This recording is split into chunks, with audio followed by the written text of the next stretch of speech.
Good morning. Welcome in. This update presented by Staples Store. Starting off here with some Padres news. They did get a win yesterday. They beat the Cardinals 4-1. Blake Snell continues his incredible season. In spite of the Padres' struggles, Blake Snell could be heading for his second career Cy Young. Other Padres news, Yu Darvish, he's heading to the 15-day IL, retroactive to August 26th. This is due to right elbow inflammation. In the NFL, Cardinals looks like they're tanking. They're going to be starting the season with Kyler Murray on the PUP list. And they waived backup quarterback Colt McCoy, this after moving off of DeAndre Hopkins, Isaiah Simmons, and J.J. Watt's retirement. Sticking with the NFL, Ian Rappaport reporting yesterday that it is likely Colts running back Jonathan Taylor will be traded before the start of the season. Staples has great prices on everything you need for back to school right now. A 24-pack Crayola crayons and comp books are just 50 cents each, and select notebooks are 35 cents each. In-store only, offer ends 9/16, limit 30, school on, save on at Staples.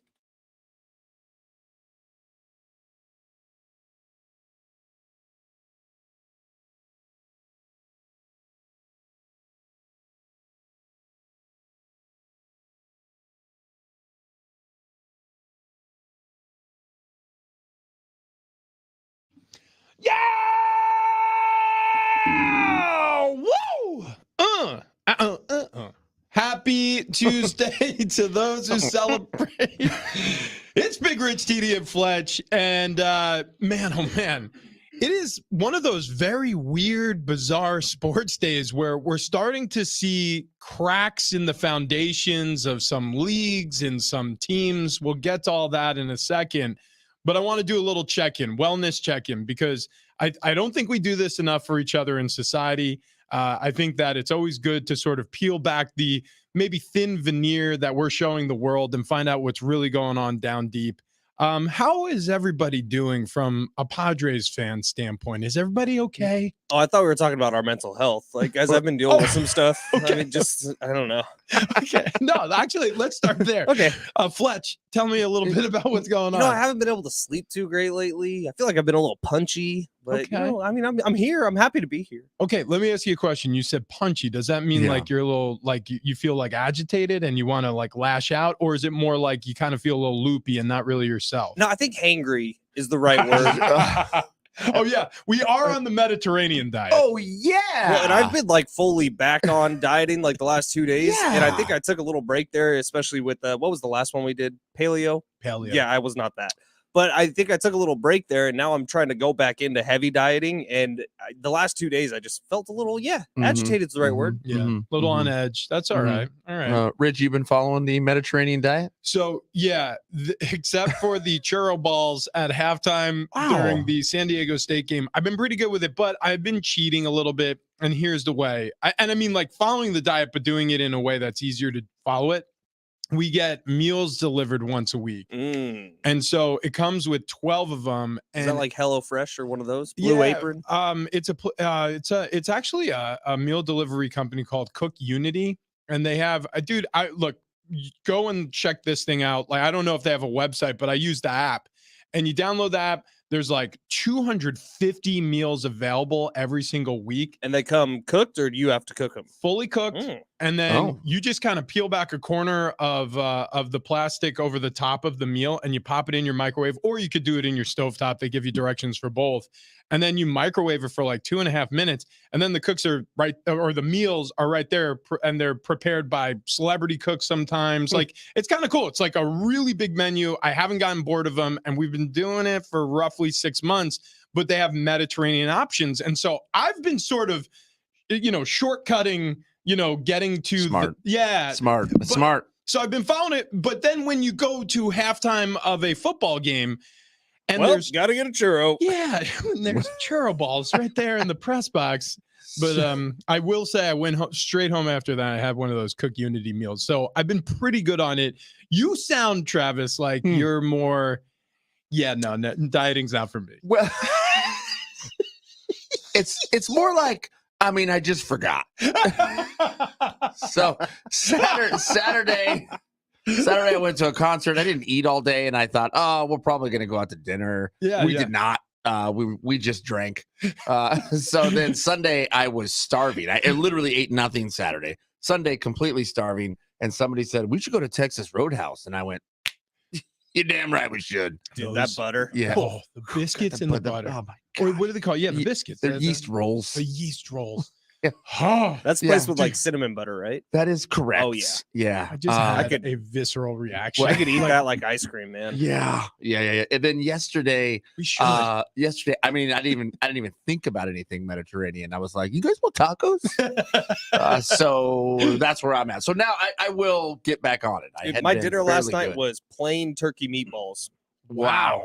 Really? Like 4 of them, and that was it. 4 the size of your fist? No, they're like this big. The ones from Trader Joe's. No. Yeah, those are very good. They're tasty. Okay, you want a quick Mediterranean meal with those turkey meatballs, and I think they're pretty well seasoned. They actually are very tasty. Mix them with their bruschetta sauce, and it is outstanding. You're going to want to put a little bit of a paper towel over the bowl you microwave them in. Bruschetta sauce, you're telling me. Is that like tomatoes chopped up? Yep. Yeah. Yep. Normally you put it on top of a little toasted bread. Oh, yeah. No. You put it on those meatballs. But yeah, it will literally paint the entire microwave red if you don't put something over the top of them. So just be careful with that. But yeah, I mean, okay. Oh, and that reminds me. So we are less than a week away from potentially our final weigh-in of Next Level Fit Guy Stuff Summer. Oh, God. So, I mean, we have to make a determination if the dieting ends next Monday. I better get on it, is all I'm saying. Yeah. I'm going to do the Sugar Sean weight cutting techniques over the next week. Just cheating. I'm going to sit in the sauna every day, not eat, not drink, not nothing. Oh, my gosh. Well, Good call. I feel like we're no worse for wear in terms of the way the Padres season has gone, which is good. But out there, if you're listening, 70470, start your text with team. We just want to do a wellness check-in. Like if you're really upset still, if you're coming to terms with it, if you gave up a couple of weeks ago on this season, if you're looking forward to the offseason and some moves and decisions they're going to make this offseason already, like where are you at in your spectrum of Padres belief in the season and fandom? Because I'm very curious where we're all at on that spectrum, because I do feel like it's last year around this time, we're all in the same place. It was the playoff push, man. Got to get in. And this year it feels like there is a wide margin when we're talking about fans. Fletch, who's our listener out in Florida? Is it Patrick? Yeah, PA. Yeah, they got a hurricane there now. I know. Wonder if they're going wall-to-wall coverage. Well, I think theirs is going to be a real hurricane. Yes, I do believe so. Their version of Travis, of you, is going from sports to news back and forth. And it's just like, I don't know. Hang on, guys. I gotta tease some Pink Floyd. I'll be right back. Spinning the tracks and tracking storms. 913 TD, says, our weather guy. 913 on the text line. If you want to text the show 70470, start your message with team. Travis, it's not that you're cheating on your diet. It's that your diet is cheating your ability to eat and dedication to Texas Roadhouse rolls with the delicious cinnamon butter. Thank you. That's that. I had the same thought on Sunday. Yeah. And I think it's the right way to approach life when you walk through a Texas Roadhouse. I sort of leave the rules and general decorum at the door when I go into an establishment like that. Well, yeah, and Trav and I went to Keg and Bottle on Friday night, and I had a big old plate of pasta, and I had no regrets. Yeah, you did. That was the first time I'd had pasta in a long time. I had cauliflower buffalo things. Ooh, yeah, you were healthy. I was not. Are actually very good. Delicious. Get to K&B Bistro. Keg and Bottle, obviously, they have their 10 locations that sell liquor, wine, beer, and other stuff. But go to K&B Bistros. There's one in Del Cerro. I know there's another one up north. I've got to look at it, but yeah, he Tony Conjo, owner and operator of Keg and Bottle. I mean, those restaurants are delicious. So get out and try the cauliflower buffalo bites and those mad Brussels. Good Lord! And then just tell Jay to make you up something good. I mean, good Lord, he's a master. Travis went over and said, "My wife wants something sweet and light," and he did. It was like this lemony vodka cocktail. It was delicious. Poor but Jay. then Jay was making 30 drinks, and Travis, "Hey Jay, yeah. And sweet and light for my wife." And it was done in minutes. He's incredible. Yeah, Jay, the bartender at the Del Cerro location, is awesome. Well, we got up to take a picture with Jesse Bon Jovi, and then they cleared the table, and Sarah's like, "Where's my drink?" I'm like, "Guess you can't leave if people think you're gone." Yeah, so just drink it or don't, but or take it with you. Well, it's gone. Text line also answering Rich's question from the 619. Padres final record 72-90. I'm at the point where I turned down tickets to a game that's how done I am with this year's team. Yeah, I feel like a lot of fans are going to be in that boat, but curious, right? So 70470, start your message with team. We all want to hear from you. We're curious to hear where you're at on the spectrum of this season. Are you done with them? Are you still keeping some hope alive as they gain ground in the wild card race with a 4-1 win last night? We'll get to the Padres in just a little bit, but we got to talk about what's happening in the NFL. My goodness. So the Cardinals have basically that's all we get. Yeah, it felt so good. That's all we need. And you just took it away. Just a taste. Just a little shot of life right there. It felt like espresso. We needed that. Hey, you want to smell this cake I baked? I'm taking it away. I won't show it to you for weeks, at least until next Thursday. The Cardinals have made a couple of interesting decisions over the past 48 hours. So they traded for Josh Dobbs. They put Kyler Murray on PUP, which is physically unable to play because he is still recovering from his ACL injury. I was calling it physically unable to perform, but I think that's like ED. Well, no, it's that. I actually may be it's physical unable to perform. Yeah, the PUP list. I've been on that once. I was injured a lot. And then they cut veteran quarterback Colt McCoy. So a guy who just walked through the doors like 48 hours ago is going to be their game one starter, and Josh Dobbs. And all of a sudden, there's a lot of people inquiring on Twitter that this looks, especially after Caleb Williams threw for 4 touchdowns, USC against San Jose State, the reigning Heisman winner. It looks a little suspicious. It feels a little that way. Yeah. Did you see Emmanuel Acho's take on this yesterday? What did he say? So usually I think he's a little over the top. I thought yesterday he was spot on, and he was talking about the Cardinals and the offseason that they've had, moving on from Isaiah Simmons, DeAndre Hopkins, J.J. Watt retiring. Like, it's been a little bit of a wacky offseason for the Cardinals, and then this happens, and he was teammates with Colt McCoy in college and talked about the fact that, Colt's not a great franchise quarterback in this league, but Colt will get you a couple wins, and the Cardinals can't afford a couple wins. Yeah, Fletch, that's a great point, because what Acho's saying is it's like the dirty little secret of the NFL. It's you either want to be really, really good or you want to be really, really bad. You really don't want to straddle that line unless you're building towards being really, really good. Like, say, the Jacksonville Jaguars last year, 9-win team. Just eke their way into the playoffs. They end up getting a win. They go toe-to-toe in the divisional round with the reigning Super Bowl champs, the Kansas City Chiefs, and they looked really good in that game for about 3 quarters until Mahomes came back with his ankle tape, and the rest is history. But the point being, you either want to be real bad or real good. But Travis, when I read this report, when I saw that Dobbs was going to be their starter, they cut Colt McCoy, and Kyler was going on the PUP list, my first instinct was, I love the NFL and I hate it. Yeah, absolutely. And then I hate it all at once. Nah, Rich. Yeah, I mean, it's exactly that. And it's so frustrating as a fan that it's either you better hope your team's really, really good, otherwise they're going to tank and just be really, really bad. I mean, that's terrible as a fan of the game, as a fan of your team, as a fan of just watching football, of having something interesting on TV. You don't want that. So how do you fix it? Because right now the reward goes to the best or the worst. I picture Travis, like if you were an Arizona Cardinals fan, like just ringing off the grime from under the hood of your daughter's Toyota as the hood slams down. You're just like, well, get you back and forth to work. And then you sit down, crack open an ice cold pop, sit on the couch, turn on the television, and you hear what's going on with the Cardinals. Just like, damn it, we're doing it again. You're right.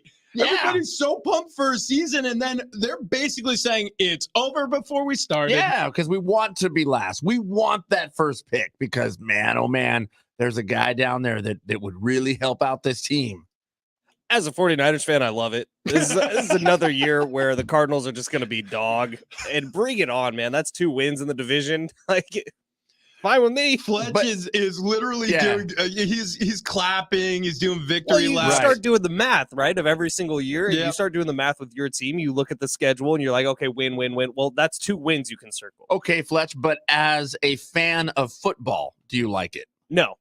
Yeah. No, tanking sucks, and tanking sucks in every sport, but it's a reality of every sport. Like, hell, the Padres did a semi-tank this year with a great team. Like, that sucks, but it just goes to show you that even when you have everything lined up, sometimes the reset button needs to be hit. Yeah. And so the Cardinals, looking at what they have, Kyler Murray thing's kind of been a mistake, it looks like, with their draft. They end up firing a coach, a GM, and so the Cardinals are thinking, okay, well, we had this team that we thought we might be able to set up for greatness. We bring in a DeAndre Hopkins thinking that it could help us get to the point we need to go to. It didn't work. I'd rather them hit the reset button now than draw it out 2 or 3 more years. Like, more good teams in the NFL is better, and this is the fastest route to get better. Yeah. Yeah. From a former player standpoint, I can't stand it because all of those guys who are literally breaking their backs and tearing their shoulders apart and sacrificing. It's not just quarterbacks who get ACL tears. It's offensive linemen and defensive linemen and linebackers and running backs and corners and safeties. Like there's a lot of players out there who are risking their physical health to hopefully win a championship. And when a front office makes decisions like this, and you're being kneecapped literally as a franchise. I mean, think about how deflating that is if you're one of the Cardinals 53. Like you're one of the guys who's going to make the final roster and you're looking at your outlook for the season going against the 49ers. And even though the Rams are having a down year, I mean, they've got some, heavy hitters on that team. The Rams are going to be a lot better this year. And guess what? The Seattle Seahawks are going to be good this year too. So the Cardinals, like if you use the description you used with Travis, like working under your daughter's Toyota, getting the grime off of it. Imagine if you're a Cardinals player and you're doing that. And then you walk into the house and see on TV that they've traded your best option to win in Colt McCoy, or they waived Colt McCoy. Kyler Murray is going to not play for the first 6 weeks. Like, and you see that, you're like, well, what the hell am I going to work for? Dude, yeah, there's that feeling of, well, we know exactly who we're going to be and what our plan is. And their plan right now is Caleb Williams at USC. Yeah, well, so it appears. Yeah, so it appears. And look, Rich, I mean, you playing in the NFL, you playing sports your whole life, you were bred a competitor. So to have your team kneecapped, like you say, is, I mean, to me, would just be mind-blowing as a player. Deflating. Absolutely deflating. It's not like you're a iron worker who they went, hey, just slow down a little bit. We need to stretch this thing out till 2025. And you go, all right. You got it, boss. Yeah, no problem, man. I'll take a 2-hour lunch. Yeah, and I mean, and that's the reality, because that's a business decision. The same way what the Cardinals are doing is a business decision. But what you're pitching to players and what you're pitching to your fan base, most importantly, because the fans pay those salaries, the fans keep the lights on in these stadiums, is we have hope that we're going to be great. Right now, I mean, the best the Cardinals could be is probably third in their division, third in the NFC West, and it's not not amazing. Anymore. I mean, maybe who's going to be fourth? I mean, if they do it with the Rams, yeah, the Rams are going to be better this year than they were last year. Like that was a bad year. Everyone got hurt. If the Rams are 50% better, there's 7 or 8 wins. So Gus on our YouTube stream, and if you want to watch that, Big Rich TD Fletch on YouTube, but Gus says it's weird how tanking is even a possibility when there's a salary cap and a salary floor. Now that is the dynamic of the NFL that has never really made sense to me, because the league de-incentivized tanking with the salary cap and the salary floor, but they mega incentivize tanking when it comes to the draft. But you can tank when you're paying a quarterback like Kyler Murray as much money as you are, and you have dead money all over your roster like they do with some of the trades and cuts that they've made. They're still paying DeAndre Hopkins. Yep. I mean, that's, and coaches too. Well, coaches don't count against the salary cap. Yeah, but still, I mean, the Arizona Cardinals has spent a lot of money either on the books with the cap or off the books. And now those chickens come home to roost. And so you look at the finances of the team, they're in shambles. You look at the health of the team, at least with your starting quarterback, that's highly questionable. And you say to yourself, well, our best option is no good options. So here we go. And fight on, Caleb Williams. So do you think that the Cardinals do the same thing that they did with Kyler, bringing in Kyler and Cliff Kingsbury? Do you think they bring in Caleb Williams and Lincoln Riley? Holy cow. I mean, it's very possible. Jonathan Gannon could end up being a bridge coach where Lincoln Riley may have to be at USC for a year or two after Caleb Williams. They paid him all the money in Los Angeles and gave him a really nice house in Los Angeles. Yeah. Somebody in Arizona is going, we should have got Zeke for center.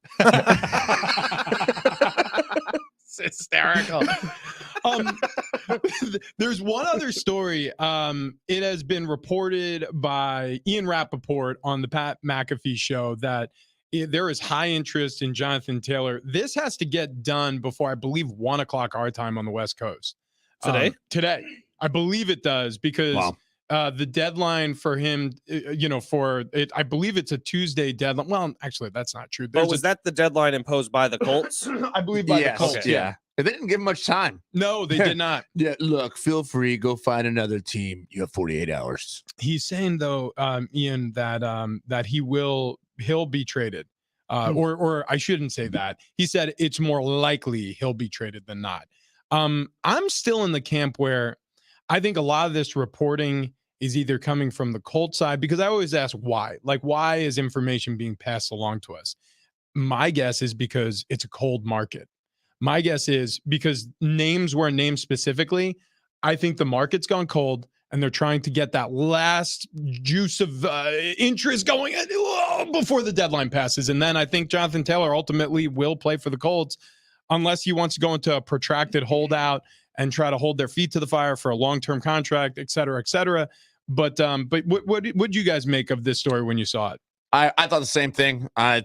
I mean, from the get-go, though, I thought the Colts were going to want way too much for Jonathan Taylor, and he wouldn't move. But it actually surprised me the amount of teams, at least that they've reported, are interested in him. I think Denver came up in the conversation yesterday, so that would be interesting as a Denver fan. But look, I think he stays a Colt. I think he's unhappy. So if there's not a holdout, I don't know if it's a breakthrough season for him. So what I started doing yesterday when I saw this, because I was actually watching McAfee live when Rappaport said this, and I immediately went to fantasy football writers because I figured, okay, well, if someone's going to know something, it's going to be Vegas. A lot of these guys are based out of Vegas dealing with betting odds.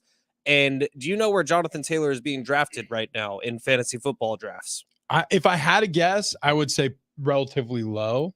In the 3rd round. Yeah. Jonathan Taylor is a first-round talent. He would have been a first-rounder had everything gone fine with him in the Colts this offseason. It may even be a top 5 pick. He is being dropped all the way down to the 3rd round, which gets my mind thinking maybe there is a holdout coming. And it wouldn't surprise me. I think a lot of people are also a little gun-shy with pulling the trigger on a guy like Jonathan Taylor, especially after what we saw with Le'Veon Bell. I remember that blew up a lot of people's drafts. He was the first overall pick that year. Yep, and it did not work out. And he was doing the same thing. He was on his going to be on his 2nd franchise tag. So very different situation, but still, when you have a principled person who's holding out for more cash, and we're not quite there yet with Jonathan Taylor, but it appears like he's setting it up for that. Well, if he's pissed, beware on your fantasy roster. If he hates the Colts right now, yeah, and they end up really holding his feet to the fire and be like, all right, you play with us or you're not playing.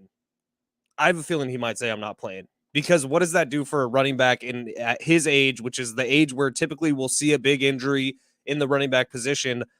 Maybe he sits out a year and tries to get his body healthy and tries to go after money for the next 2 years after that. And say what? I'd be like, all right, bye. You owe us the rest of your contract. Yeah. And that's what they would do. Yeah. He might be willing to eat it. Hey, by the way, coming up today on the show, we have a pair of tickets to see 50 Cent over at North Island Credit Union Amphitheater. This is going to be Thursday night. And a pair of tickets to see Weezer at Gallagher Square on September 3rd. All the information you need for those tickets at Ticketmaster.com, or keep listening for your chance to win. And coming up next, how close is that hand hovering over the give up button? We'll give our assessment next.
The latest on the Padres. How close are they to saying we give up? Coming up next.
This update is presented by Staples Store. Starting off here with the Padres. They beat the Cardinals yesterday 4-1. Blake Snell continuing his incredible season. As bad as the Padres have been, Blake Snell could be heading for his second career Cy Young Award. Yu Darvish is going to head to the 15-day IL, retroactive to August 26th. That's due to right elbow inflammation. In the NFL, Cardinals appear to be tanking. They're going to start the season with Kyler Murray on the PUP list, and they waived backup quarterback Colt McCoy. Sticking with the NFL here, Ian Rappaport reporting yesterday that it's likely that Colts running back Jonathan Taylor will be traded before the season. Staples has great prices on everything you need for back to school. Right now, a 24-pack of Crayola crayons and comp books are just 50 cents each, and select notebooks are just 35 cents each. In-store only. Offer ends 9/16, limit 30. School on, save on at Staples.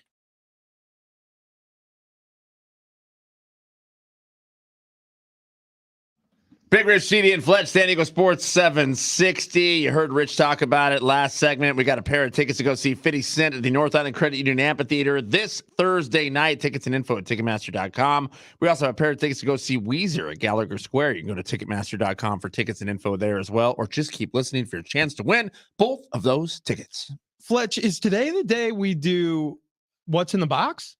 That's Wednesday. That's tomorrow. That's Wednesday. Yeah. What the hell do we do on Tuesdays? Why Four corners. Four corners. We missed Red Pill, Blue Pill yesterday. We did. Son of a bee sting. We're really good at our appointments. Dude, we have so much going on right now. I had to write on the whiteboard yesterday dates of stuff we have coming up. We haven't even talked about this, but this Thursday we are enshrined forever. Yeah. Oh, that's right. At Legoland, California. Yeah. Oh my gosh. So we get to go place our Legos in Miniland, San Diego. So if you're heading there anytime soon, make sure you stop by Miniland and see if you can find us. Tag us in a photo. It's probably because you can't get into not our office to look at the calendar. That is also true. Someone's been locking us out. BS, man. We got to figure out. We got to figure out who's doing that.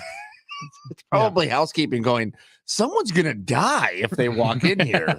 This is a hazard. Definitely a hazard. There is thousands and thousands of dollars of booze in here. I'm sure they want this office locked. Every bottle is open. Every single one. Turns out when you don't get given an office and you take an office, you don't have a key to the office. Right. Yeah. You know what? Yeah. I feel like who's the most responsible of the three of us to have the key? Well, I use the office the most. Yeah, I rarely go in there. But I to be wouldn't quite say I'm honest. the most responsible. I do think we should probably give it to Travis. Travis Okay, is. But I work in there like every day, I including know- Saturdays. I know. But Okay, so he's team dad. Let, I mean, Travis. Yeah, let me tell you where my head went when you're like, the office is locked again. I thought, yeah, I'm gonna go get a wooden dowel and jam it into the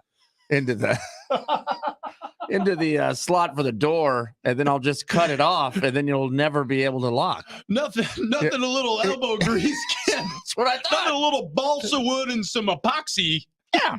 Can't resolve. Yeah, I thought that is exactly where my head went. Actually, I'm not opposed to that. I'm just saying, but never lock. So the Padres, man, they are just from a player standpoint starting to make some moves. That is, we just talked about the Arizona Cardinals, and some of the moves that they've just made are indicating that their season is over before it started. We could have where the season starts. The Padres, though, as they are circling the drain here, it makes me feel, based on Yu Darvish being placed on the 15-day IL, and some of the things we've seen, reports we've seen from Joe Musgrove on his health and return to the team. How about Bob Melvin the other day saying it's pointless to even look at standings at this point? I mean, it is over. I mean, have we officially, did they press the button? They're done. I'm done. They hit the give up button? They did. Okay. The only one still playing for something, by the way, Hassan Kim works hard every day. You could tell that guy is working his ass off day in and day out to get better. And I don't know how he does it and stays motivated and stays happy. The other guy I see working super, super hard, there's two of them, Blake Snell, Gary Sanchez, because they are auditioning for the next team that they go to together. Yeah, I mean, whatever team gets Gary Sanchez, I guess they'll get Snell. It's a pretty good pickup. Probably other way around. Are you sure?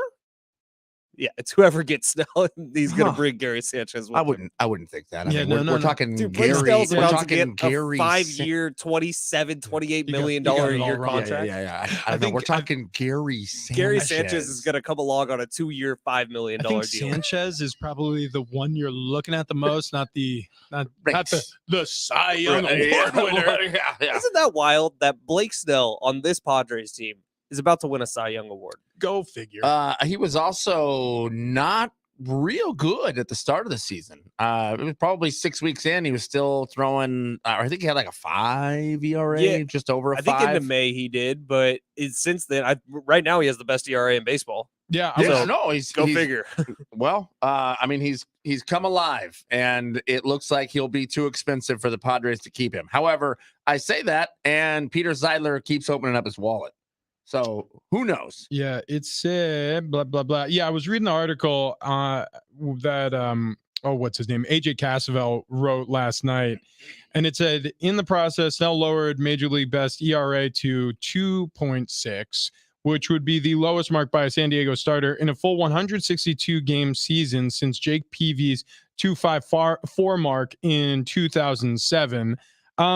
Look, it just goes to show you, like, you know, this could have been a special season for the Padres because, you know, Joe would have had gutsy performances in the postseason. You know, Snell would continue this yeoman's work of a season. You know, Yu Darvish wouldn't be finishing the year on the IL. It just would have all been different. And imagine going into a 3-game playoff series with those three on the mound. Now, where did this Musgrove quote come from? This he said this yesterday. Let me see where he said it. Was it the AC article? Might have been. Because I saw something in AC's article. From Musgrove. But basically, he says, it feels like we're doomed from the get-go. We just haven't had any breaks go our way. And down the stretch, when you feel like this is our last-ditch effort to really make a push and get back into it, to be shot down with Crony going, and then to find out about Darv, that's how it's going out. It's unfortunate. I mean, Darvish, obviously Cronenworth, the dominoes are falling. But I'll say this, like, sometimes, and I'm not blaming anybody for going on the IL who doesn't really have a need to be there, but sometimes when a season's going really special those little elbow inflammations or wrist things or hip things or hamstring things or calf things or foot things, they don't hurt as much. You don't want to spend any time on the IL. Right. So you just sort of gut it out. And I'm not saying these guys are soft or anything like that. I think they're businessmen, and they understand where this season is going. And they may be thinking to themselves, like Cronenworth, he's like, this is a lousy season for me. Like, I'm going to go out there and hurt myself so it has an effect on next season. Darvish, I'm old. I don't know how many of these years I've got left in this elbow. So if it's feeling even a little bit tweaked, I'm done for the season. Well, Cronenworth broke his wrist. That one's legit. No. Okay. I'm not full saying, body cast. Yeah, I'm not saying. I get it. I'm saying Cronenworth's a bad example, but Darvish. You may see more names hit the IL here as the season comes. I agree. The Darvish thing was a little light bulb for me, thinking, okay, well, he's done. And then the Joe Musgrove, like the early reporting on it, Joe Musgrove is a competitor. He wanted back. He wanted this team to do well in his absence. He would have been back before the season ended if things were going well. Things are not going well. I mean, do you blame him? I mean, no. I wouldn't either. What's the point? Why am I going out here and breaking the machine if it's for nothing? Yeah. I mean, you might as well save it. Look, when I was in locker rooms and guys realized, and it was usually the older guys who realized the season was over, like they were the canary in the coal mines who would have like a veteran defensive lineman all of a sudden end up on the training room tables with a quote unquote back injury because MRIs can't even prove whether or not you have, and everybody has something. Like they'll be like, oh, it's right there in your lumbar spine. You got a compression on those discs. It's like, yeah, if you put an MRI on 80% of Americans, I mean, my mom probably has some compressed discs. I don't even want to see myself at an MRI. Dude, yeah, you'll find something if you're looking for it. So you can come up with these. I'm not saying they're not injuries, but they're kind of phantom injuries. Every pitcher in Major League Baseball has some sort of stress on their elbow. They're throwing elbow. Yeah. Every single pitcher in Major League Baseball, and you can find something in every single one of them. Yeah, you want to talk about inflammation? Yeah. I mean, the amount of torque that they're putting on their elbow every single time they throw the baseball. I mean, there'll be some inflammation. Rich, you have that story about your MRI where you ended up seeing little Richie the whole time. Oh, dude. Oh, my God. It wasn't an MRI. It was an X-ray. They were taking an X-ray of my hips. And, I mean, it was awful. And wasn't she pretty hot, too? Oh, yeah. We had an X-ray tech who, I mean, dazzling and smelled good. You know, like when she's saying, here, like get on the table and do this and move this way. I'm just like, oh boy. She touched my butt. And then so all of a sudden, you know, obviously things wake up and they take the picture. Things wake up. They take the picture. And right there staring at all of us on the white screen that they put the X-ray in front of. I mean, whole hog. It was horrifying. And I'm just looking at it and I'm like, is everybody gonna just ignore the elephant trunk in the room? It was. Don't act like you're not impressed. I remember thinking to myself, like, could we just turn off the light? Could we just? I don't ever want an X-ray. It'd be so disappointing for everyone in the room. They'd just look and be like, is that it? It was cold. It was cold. Shrinkage. Oh, I saw you, Travis, fondling this coffin-shaped box. Yes, yeah. Well, I've actually never. Weird way to phrase that. I've actually never. That's what it is. A coffin. The fondling part, not the coffin part. I was fondling. I was manhandling it. You could say he molested that box. I did. I've used all my fingers here. So before I knew the office was locked this morning, I went and bought a big water bottle from 7-Eleven, and sitting at the checkout stand was that. I was wondering how this came about. Yeah. I read this wrong when I first picked it up, and I was like, "What?" Oh, yeah. No, that is not what that says. But it's a Carolina Reaper. Yeah, it's the Pocky One Chip Challenge. So that is a seriously spicy tortilla chip that Ben brought in and sat right in front of your computer. Huh. Eat it, We're gonna have to figure out what we're gonna do with this. Okay, spicy. these are the warnings on the back. Yeah, let's hear it. Keep out of reach of children. Mm-hmm. Intended for adult consumption. Right. Do not eat if you are sensitive to spicy foods, allergic to peppers, nightshades, or capsicum. Oh, capsaicin. Okay, yeah, that. Capsaicin. That's basically the chemical found in all spicy things. Okay, okay. Yeah. Well, I thought that just meant white person. Do not eat. Caucasian. Oh, sorry. Do not eat if you are pregnant or have any medical conditions. After touching the chip, wash your hands with soap and do not touch your eyes or other sensitive areas. Seek medical assistance should you experience difficult breathing, fainting, or extended nausea. Yeah, I think you should eat it. So, okay, one time at a baker's fast food restaurant up in the IE, they had habanero ketchup that I accidentally opened with the ketchup, and I thought I was going to die with a habanero. Okay. Which is probably 5 million skull units less than this.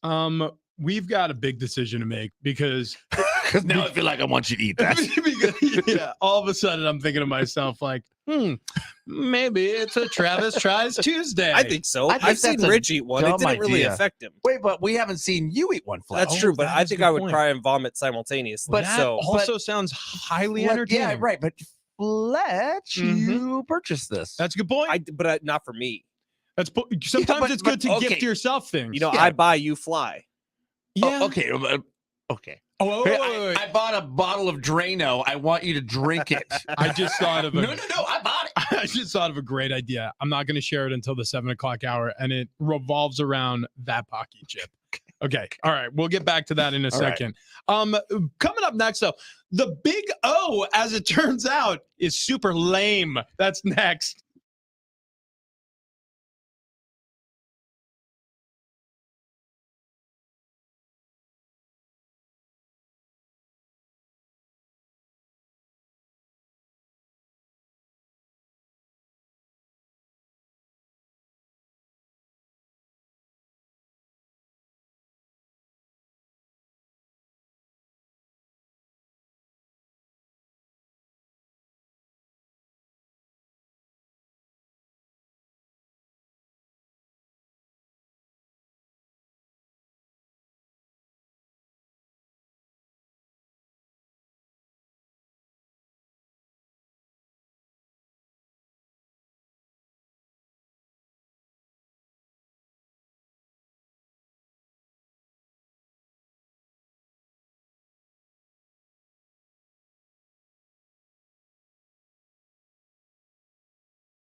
Oh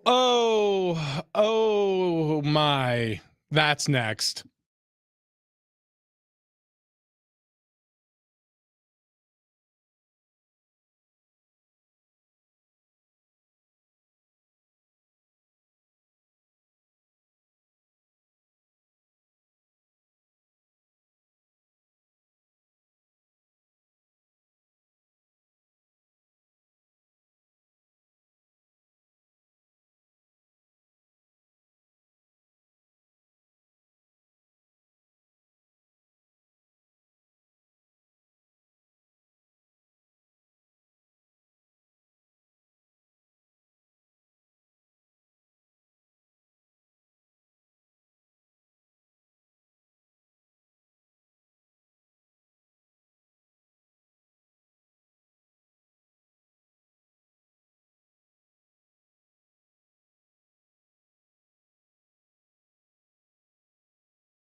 Oh my.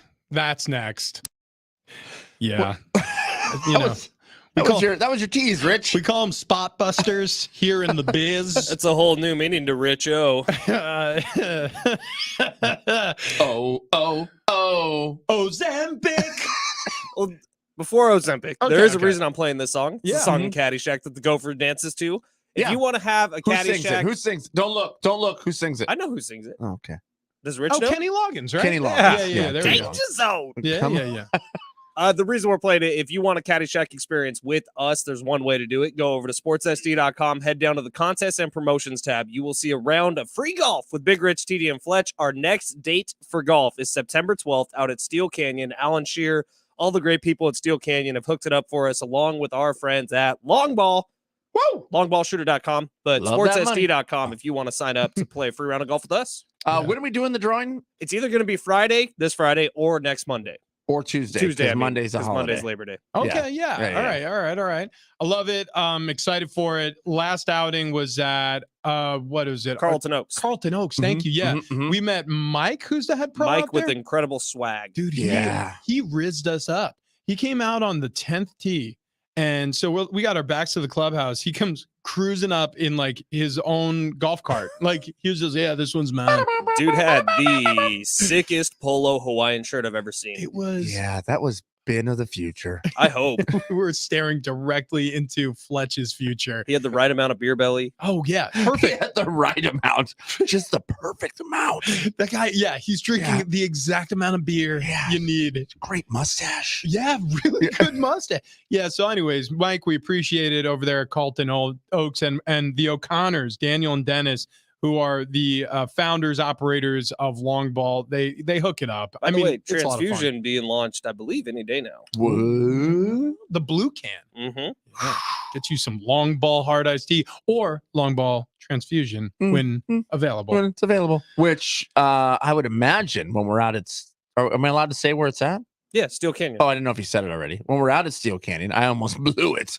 We're gonna load up on those for sure. Yeah, there's no question about it. All right, so every morning we compile a bunch of stories that we come together and we say, hey, this is what I'm thinking about for today. And then others will be like, well, this is what I'm thinking about for today. And almost every single morning when I open up our shared document, there are links, and I know exactly who put them on our shared document. There is no question in my mind. I didn't ask Ben. I knew for sure that this was Travis.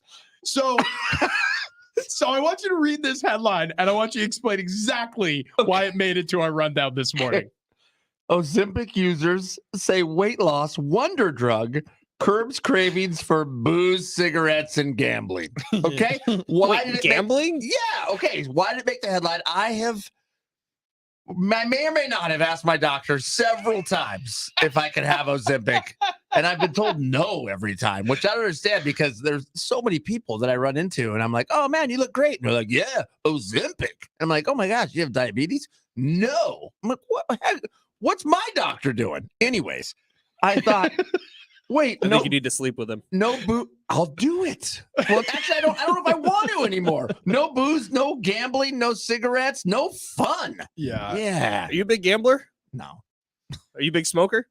All the time. No. Dude, I actually could see. Don't smoke. I could see Travis opening the hood of a car with just a hard pack of Marlboro Reds, soft pack of Winston's, just rolled in his sleeve. And then every once in a while, Sarah comes out and she just barks at him for something, and then you just see him unroll the sleeve, just deep sigh. Damn it, woman! Just pops one out, lights it up, and he goes, 20 years of this. Let it hang out of my mouth so the smoke makes my eyes squint. Yeah. I had a neighbor named Harry Schwartz, who was a chemical engineer, he was a tinkerer.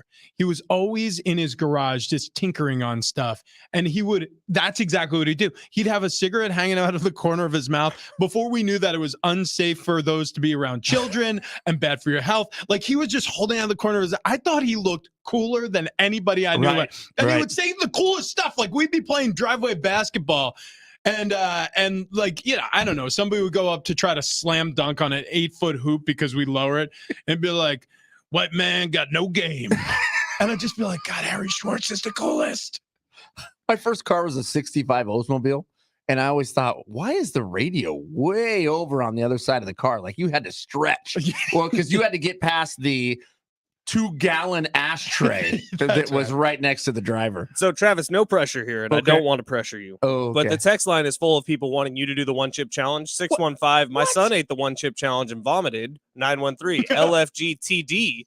Let's effing go, Travis Dale.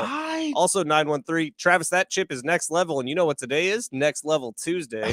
720, Travis eats that chip. His show is over today, but I want to see it.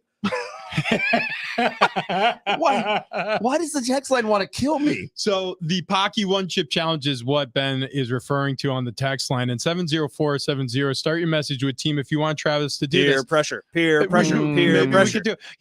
I have an idea for this. I'll bring it up on the other side of this hour. So in the 7 o'clock hour, I have a pitch for both of you guys. Also, coming up on the show, we got 50 Cent tickets, we have Weezer tickets, and we got to continue our divisional breakdown of the NFL. We'll get to all that, plus 4 corners coming up next on Big Rich, TD, and Fletch. But before I go, I want to talk to you about the Underdog Fantasy app. This app is the best fantasy app I've ever played. Okay, so Underdog Fantasy has a new way to play alongside your favorite football team all season long. It's a fantasy game, but you can win real money, and it's legal in California, and it is a ton of fun. Okay, so what I'm really interested in is the Pick'em game. I do this all NFL season long. In fact, Travis does it. Fletch does it alongside of me. We all put our Pick'ems in usually before primetime games, whether it's on Thursday or Sunday night or Monday Night Football. You select between 2 and 5 players. You pick whether you're going to go higher or lower on their stats. And you can win up to 20 times your money in a single game by going 5 for 5. I've already been doing this in the baseball season. I've been picking strikeouts for pitchers or hitters or how many bases that they'll gain during the course of the game. It's a lot of fun. I've been using this app for over a year now. Super easy, seamless payment system. You just go and you log on with your credit card information or your bank information, and you are ready to go within minutes. Build your dream team today. Head over to their easy-to-use mobile app or go to Underdog Fantasy underdog.com and sign up with promo code extra. That's XTRA, and Underdog will double your first deposit up to $100. That's promo code XTRA on the Underdog app, or go to underdogfantasy.com. Must be 18 plus and present in the state where Underdog Fantasy operates. Terms apply. Concern with your play, call 1-800-GAMBLER or visit www.ncpgambling.org.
It's hour 2 on Big Rich, TD, and Fletch. This update is presented by AutoZone. We're going to start here with the Padres, who did get a win yesterday. They beat the Cardinals 4-1. Blake Snell continuing his incredible season in spite of the Padres being mostly out of the playoff race, having largely a disappointing season. He could win his second career Cy Young Award this year.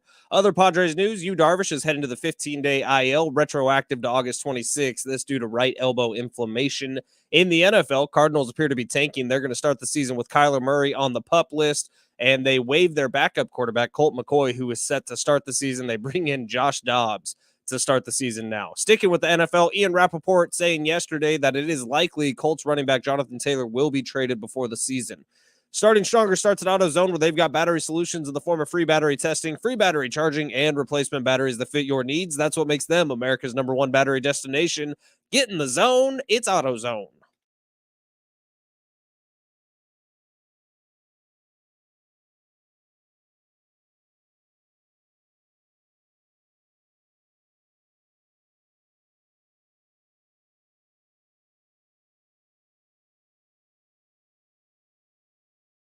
Yeah! Woo! Happy Tuesday to those who celebrate. Big Rich, TD, and Fletch with you. Thanks for being along for the ride. We certainly enjoyed doing it. We're glad that you enjoy riding with us. So we have a Chip sitting here in studio alongside of us. I'm going to say a warning to the listeners. Get over to YouTube right now at Big Rich, TD, Fletch. Wait, why you are might you want to warning? watch this. Wait, hold on. Did you guys decide? No. Whoa. So there's been a lot of debate and a lot of talk about what to do with this Pocky chip, and the text line has been very, very active this morning. Of the YouTube commenters. The YouTube commenters, everybody appears to want Travis Dale, our show dad, to eat the Pocky One Chip Challenge, which is a Carolina Reaper pepper infused tortilla chip. And okay, so it's in a coffin-shaped box. It also has a black chip inside, which is unnerving when you open up. Yeah. So I'll tell you the whole process because I did this once before. You open up the box, and then when you open up the packaging, which is a giant triangle inside. Okay. You peel it open, and then it reveals this black chip, this black tortilla chip. And it is so coated with all the hot, spicy powder. Sounds terrible. You can it just perfumes the air immediately. It has this very like pepper spray. Yeah, exactly. It's just like that. Like if you've ever been in the woods and somebody's we should just eat it. Spray that bear spray right into my mouth. So we basically tossed it up to the text line in 70470. No, we really didn't do that. They just decided we should kill Travis. Peer pressure, peer pressure, peer pressure. Wait a minute. Well, Shaq ate one of these. He only ate like a corner. Yeah, I remember. And then he collapsed. Yeah, but Shaq's soft. Everyone knows that. Yeah, I'm soft. I'm soft. No, look at you. You're a hard man. Well, You're a big, strong boy. You're a big, I strong don't boy. understand You why. got meat hooks for hands. Look, and so this whole Travis tries thing. It's like, hey, you know what? Travis doesn't like a lot of items. We should make him eat those items. What I like about Travis Tries is you never signed up for it. Yeah. Me and Fletch, we just say it a lot, and now it's caught on as a thing. We've never actually done a Travis Tries, but it is my favorite thing to do to you. I got some frozen Eggos in the back. You could like suck on one of those after you eat it. Maybe that'll help. You know what? That is the Wait, strangest. why? Who Hang said on. I'm eating this? I was thinking about ice cream and milk. Like you need something, but I got frozen Eggos. I mean, that is the strangest remedy to curing a spicy mouth I've ever. I'm worried we don't have milk. Okay, well, I mean, we have the technology. There's a 7-Eleven 7 What are minutes we away. talking about right Okay, now? all right. Wait, I thought you had an idea of what to do with the Okay. chip, and now the idea is let's just ram this down Travis's throat. That's not a great idea. I do feel like, okay, so Darren Smith of the Darren Smith Show, you can hear him every day, noon to 3 p.m. on San Diego Sports 760. He called me out for something, and I didn't really spend much attention or spend time putting much attention to it because I felt like, well, this wuss wouldn't have done it. He said the Pocky chip that I ate had been admittedly sitting in our studio for like 2 years before I actually ate it. Okay. Oh, really? Mm-hmm. It was in here for a while. And it was bought after expiration. So somebody like one of our listeners basically brought it in because we were talking about it one day. And then it was just sitting in our studio for a long time. And so he said, I suspect that all of the spiciness wanes over time. He thought that a fresher chip would have been more of a challenge for me. And I will also admit, I was expecting it to be more spicy based on a lot of the reaction videos I watched. Well, I was filming it that day when you did it, Yeah, and it that's right. seemed like it didn't really impact you that much. Yeah. You got the hiccups at one point. I hiccup a lot when I eat super spicy stuff. I actually had a bowl full of like super spicy noodle. I put it on Instagram, super spicy noodles, and it has the same effect. I get really hiccupy with spicy stuff. But anyway, I just stopped breathing. he brought this up. So I don't know if I've gotten the full brunt of this. I guess my point is maybe this should be punishment for something. Like maybe this should be like the result of a bet between the three of us. Maybe this should be, because look, the listeners are going to benefit from it, because anybody who listens to this show, I guarantee would like to watch any one of the three of us try to wolf down a Pocky chip and have it destroy us, because it would be a Roman holiday for them. Well, what's the expiration? All right, hang on. Yeah, let's look. Because Jared says it has to be Travis or Ben. All right, hang on. Where I think it has to be Travis. Wait. So this is from eatpalette.com. The one chip challenge made with the hottest peppers, like the Carolina Reaper pepper, blah, blah, blah, blah. Its tortilla chip in its packaging is growing hotter every year to make the challenge. Oh, and no, they keep upping the skull. It's this is not 2023. Oh wait, yeah, no. Okay, so the every Scoville, year, the skull units. The Scoville units on the 2023 are more than the 2019, more than the 2020. It gets hotter every year, is what they're saying. Yeah. I was thinking it was getting hotter as it was sitting there. Oh, No. Every year they come out with a new one, and it's hotter than last year. It doesn't expire until April of 2024. All right. So here's what I pitched to everyone, because Travis is reluctant. I don't think Ben wants to do it either. I certainly don't. Especially if it's gotten hotter. I would cry and vomit simultaneously. We're doing this NFL over-under thing as we go division to division to division. I haven't been putting very much thought into it. Neither have I. And neither has Travis. It's been like gut instinct. That's anything we do. I don't know. I don't know what's different here. We just have been throwing darts at a dartboard. I kind of feel like that's sports betting anyways. Yeah. You're just guessing. The more you think, the worse you do. Exactly. So I mean, maybe we'll get even worse now that we're overthinking it. But so far, we've gone through every division in the AFC. We've done the NFC East. We're going to do the NFC West today, our divisional picks in terms of who's going to go over and under their win total per Vegas. We can finish out the NFC, and we'll have a bet levied on every single one of the 32 NFL teams. Best record wins, worst record eats the chip. Okay. Come on, Fletch. And then this thing just sort of sits in the background of our show. That's right.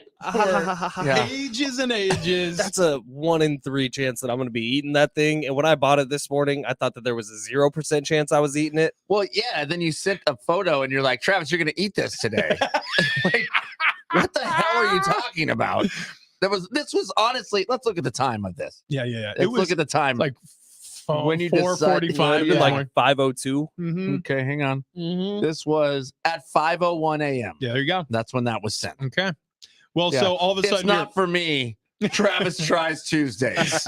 Your odds have increased 33%. Yeah, I don't know if I like that. Okay, all I'm saying is, I'll be a team player. You're gonna do it. Come on, Fletch. Oh, you could do it. Well, and also, by the way, you could win. Like you could be.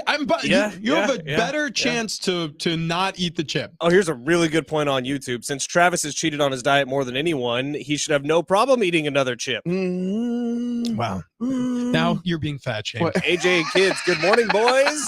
When do the one chip challenge? I'll do next. What? Hey, now. I love this from the text line. I say Travis does it and then immediately transforms his voice into Barry White, the sultry voice saying, "It's not that hot." I don't know if I could do it after I put that in my mouth. Dawn on YouTube, you guys should go get a bunch of ice cold beer, then take a bite. Oh, yeah. That fixes everything. Beer is good. I think that would Beer make it worse. Okay, here's what I think. I think we should sit on it. We should mull it over. I look, I'm fine with I'm fine with the challenge because I sort of feel like finishing in the top 2 is I mean, that's feasible. All right, fine. Let's do it. Are you in? God, I'm going to lose. Are you in? I'm in. for sure going to lose. Yeah. I'm going to lose. I'm going to have to eat the stupid chip. Oh, Wow. I hope you do now. Paris says, man up, Travis, you can do it. Okay. All right. So is it determined? Fine. Whoever loses our NFL 32 team over-under win totals ends up eating the Pocky chip. Like for the whole season. For the whole so season. we're delaying this thing till it's going to be January. It's going to be January. Yeah. Yeah. I mean, the text line's going to be mad at us because they were expecting someone to die today. That's a good point. They wanted to watch someone die. You're going to have to delay that gratification. You're going to and it may end up being Travis. Here's the other thing we have to discuss. Wait, are we going off of these over-unders, though? Or are we going, like, can we you already chose pick? Oh, damn it, yeah, this sucks. Yeah.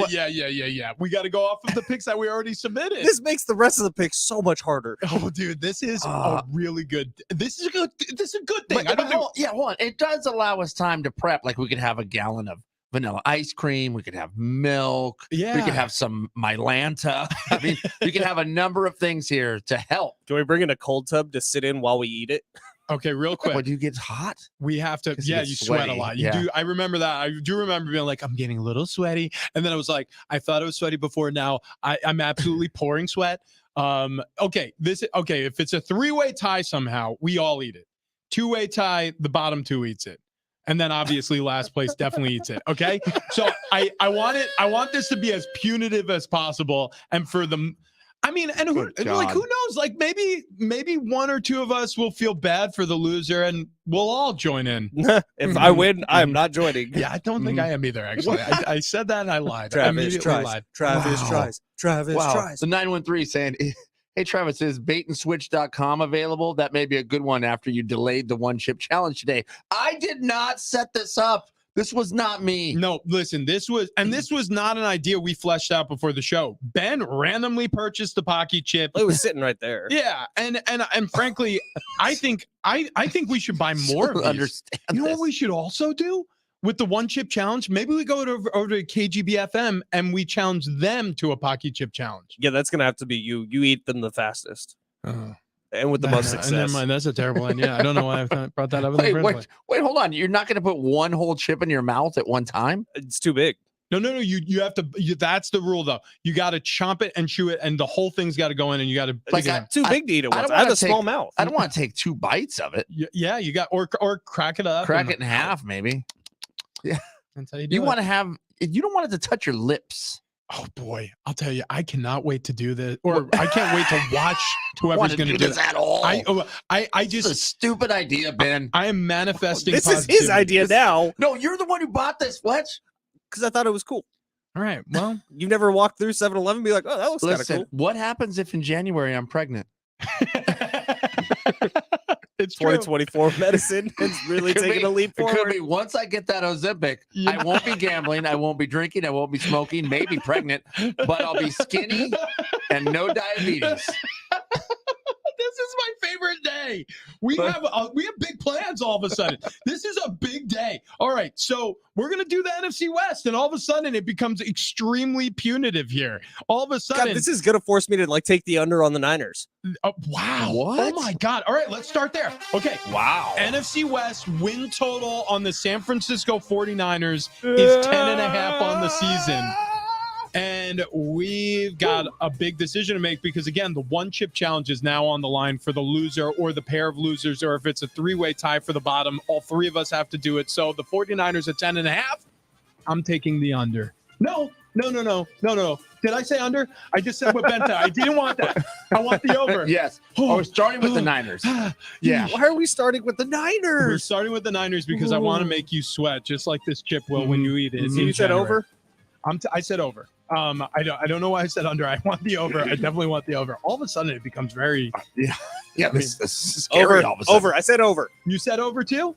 I don't know. Why are you going over? 10.5 feels like a soft number, and I'm not trying to convince you guys of anything, but this is an absolutely loaded roster, offensively, defensively.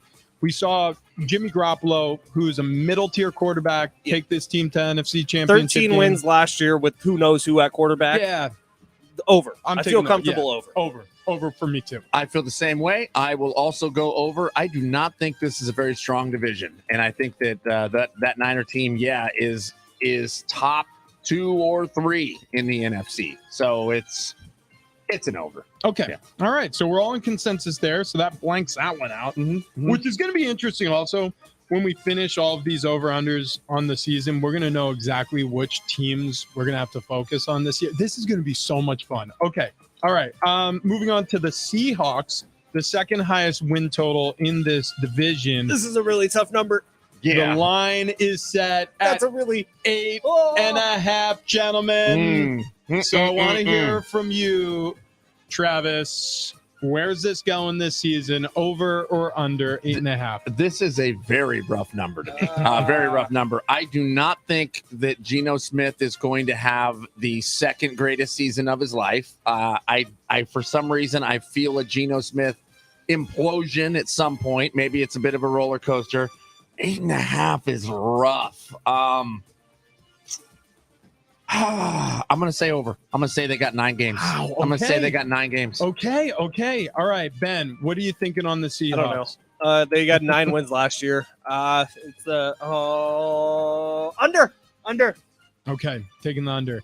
I'm going to look at it this way. They've got some injury issues out the gate. Some key players are maybe on the shelf to start the season for the Seahawks. If they get off to a slow start, I don't think that's going to bode well for Geno Smith and the confidence in this team. I'm going to take the under 8.5 because Is again, that 3 unders? I went over. Oh, Travis went over. Yeah, Travis went over on that one. Okay. All right. So Travis goes over 8.5. Ben and I are under the number, and we move on to the Rams. Easy number for me. This one's 6.5. This is the one I feel most confident about. The Rams will not be as bad as they were last year. Matthew Stafford, Cooper Kupp reunited. Aaron Donald's still there. Rams go over 6.5. Pretty easy. I think this is a 9-10 win team. What do you say? This is not easy for me. I do not believe the Rams have it together yet. I just no confidence there. I mean, oh God.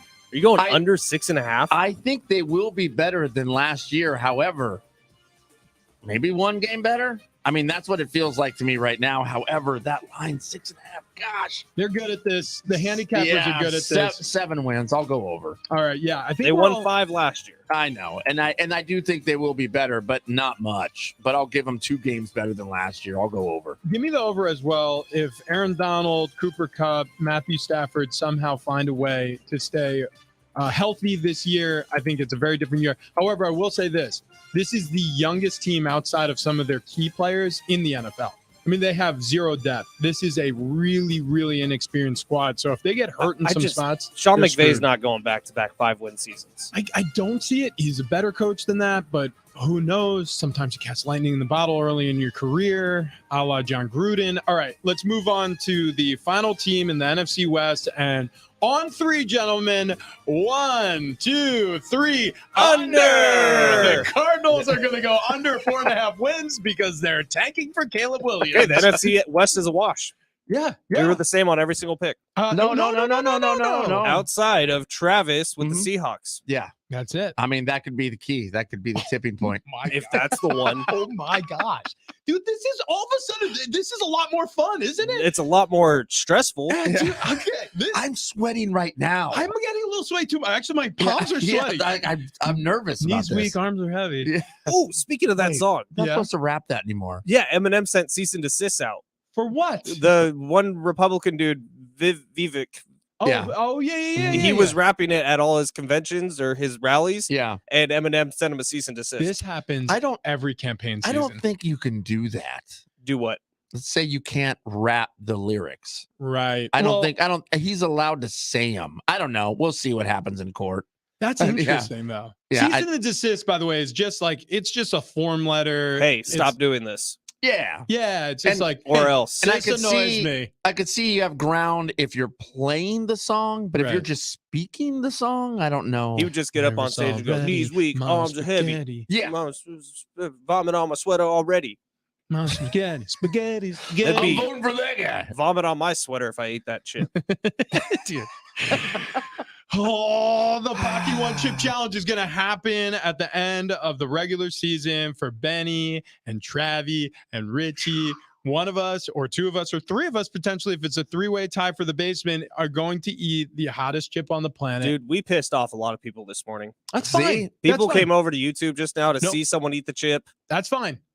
Listen, for anybody That's not out fine. there who They're mad. No, I get it. Look, Frank wants this. I want you Frank guys sent 4 comments in a row that just says, do it, do it, do it, I do want it. you guys to stamp out your torches. This is going to be way more worth it because we are going to have probably weekly updates on who's getting closer to eating that chip. Jared says dragging this out till January is weak sauce, and this needs to be a weekly contest. No. We will need a gastroenterologist if that's the case on this show. We're going to need to put one on retainer. All right, coming up next, we got to do it. It's a Tuesday. It's time for Four Corners, where we bring you the best stories from around the map. That's next.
We span the globe for all the stories you didn't know you need to know. Four Corners coming up next.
This update is presented by AutoZone. We're going to start off with the Padres, who actually got a win yesterday, 4-1 over the bumbling Cardinals. Yu Darvish ends up going on the IL. It's going to be the 15-day IL, retroactive to August 26th. That's due to right elbow inflammation. Blake Snell was on the mound yesterday. He was fantastic as he looks to clinch his second career Cy Young award. He currently has the lowest ERA in the major leagues. In the NFL, Cardinals appear to be tanking. They're going to start the season with Kyler Murray on the PUP list, and they waived their backup quarterback, Colt McCoy. They actually bring in Josh Dobbs to start for them. Sticking with the NFL, Ian Rappaport saying yesterday that it's likely Colts running back Jonathan Taylor will be traded before the season. Starting Stronger starts at AutoZone, where they've got battery solutions in the form of free battery testing, free battery charging, and replacement batteries that fit your needs. That's what makes them, America's #1 battery destination. Right. Get in the zone, AutoZone. I think Ben just snorted. Oh, it was bad. Okay. Well, I've been laughing really hard because I'm making this TikTok. What happened? What did you do? Let me see if I can just play the audio. Yeah. You could probably play it through the mic through your phone. Yeah. I liked how you were finishing up that AutoZone commercial. Get in the zone. AutoZone. All right, He's what happening. We got the tickets to give away still. Oh my gosh, you're right. What is that? Somebody eating the chip? Wait, what is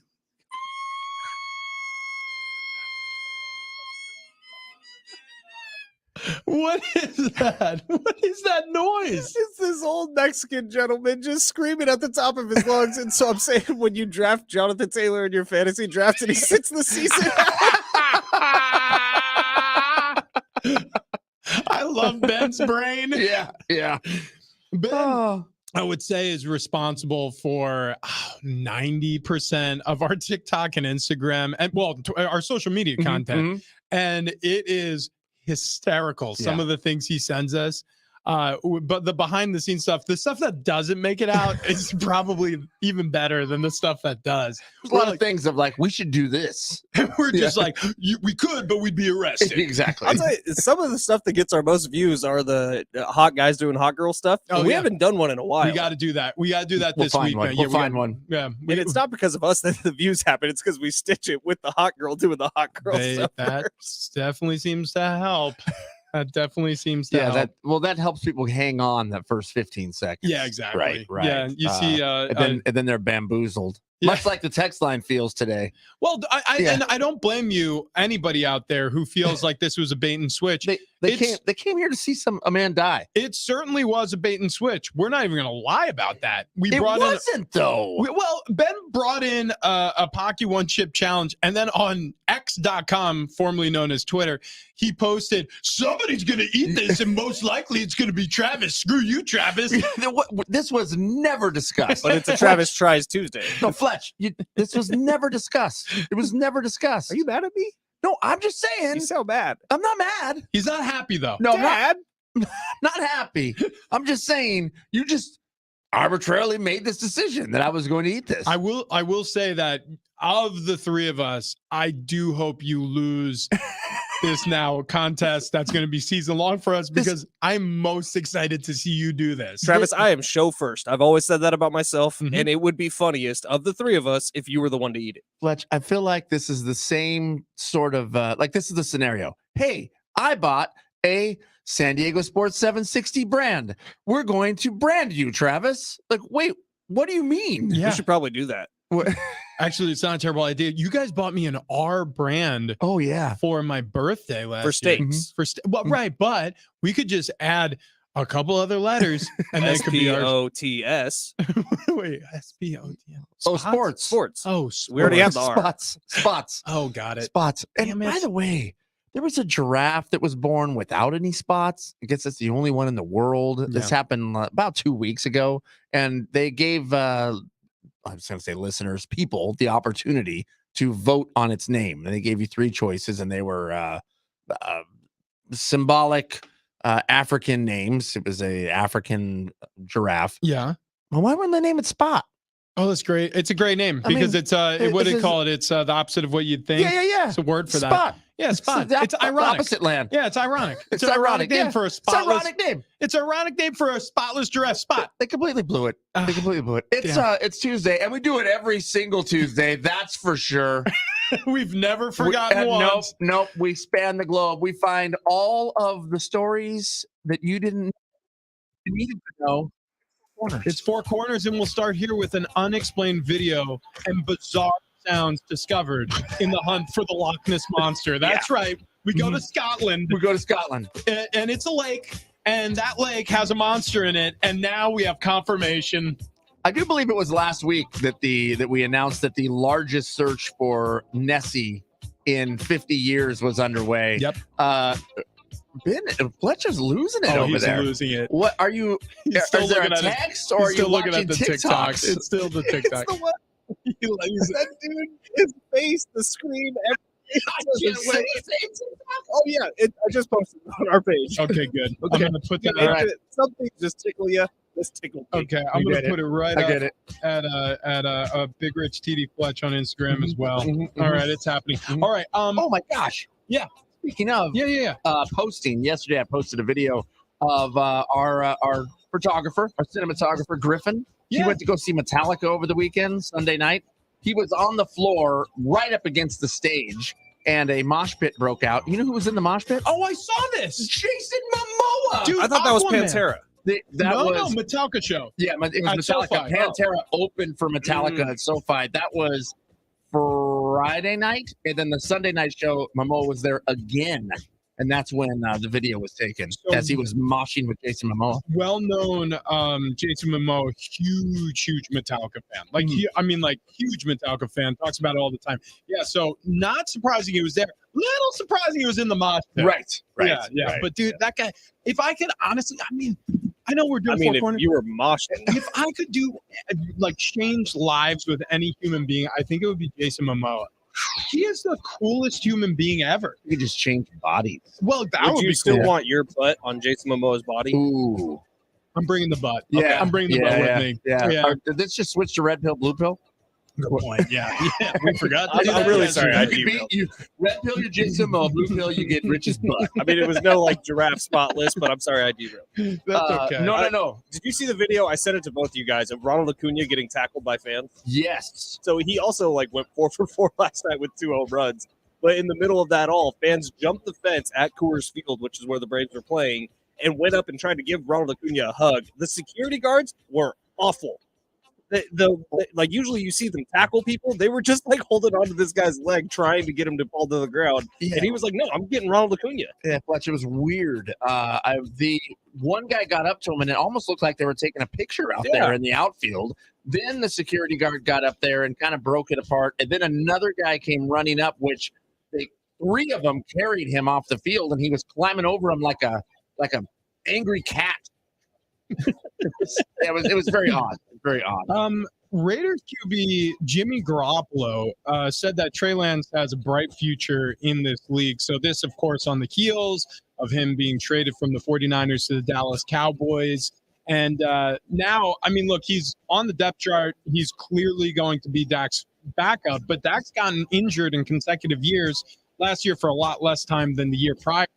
Do we think Trey Lance sees any field time this year? Do we think if he does, he truly does have that bright future that Jimmy G says?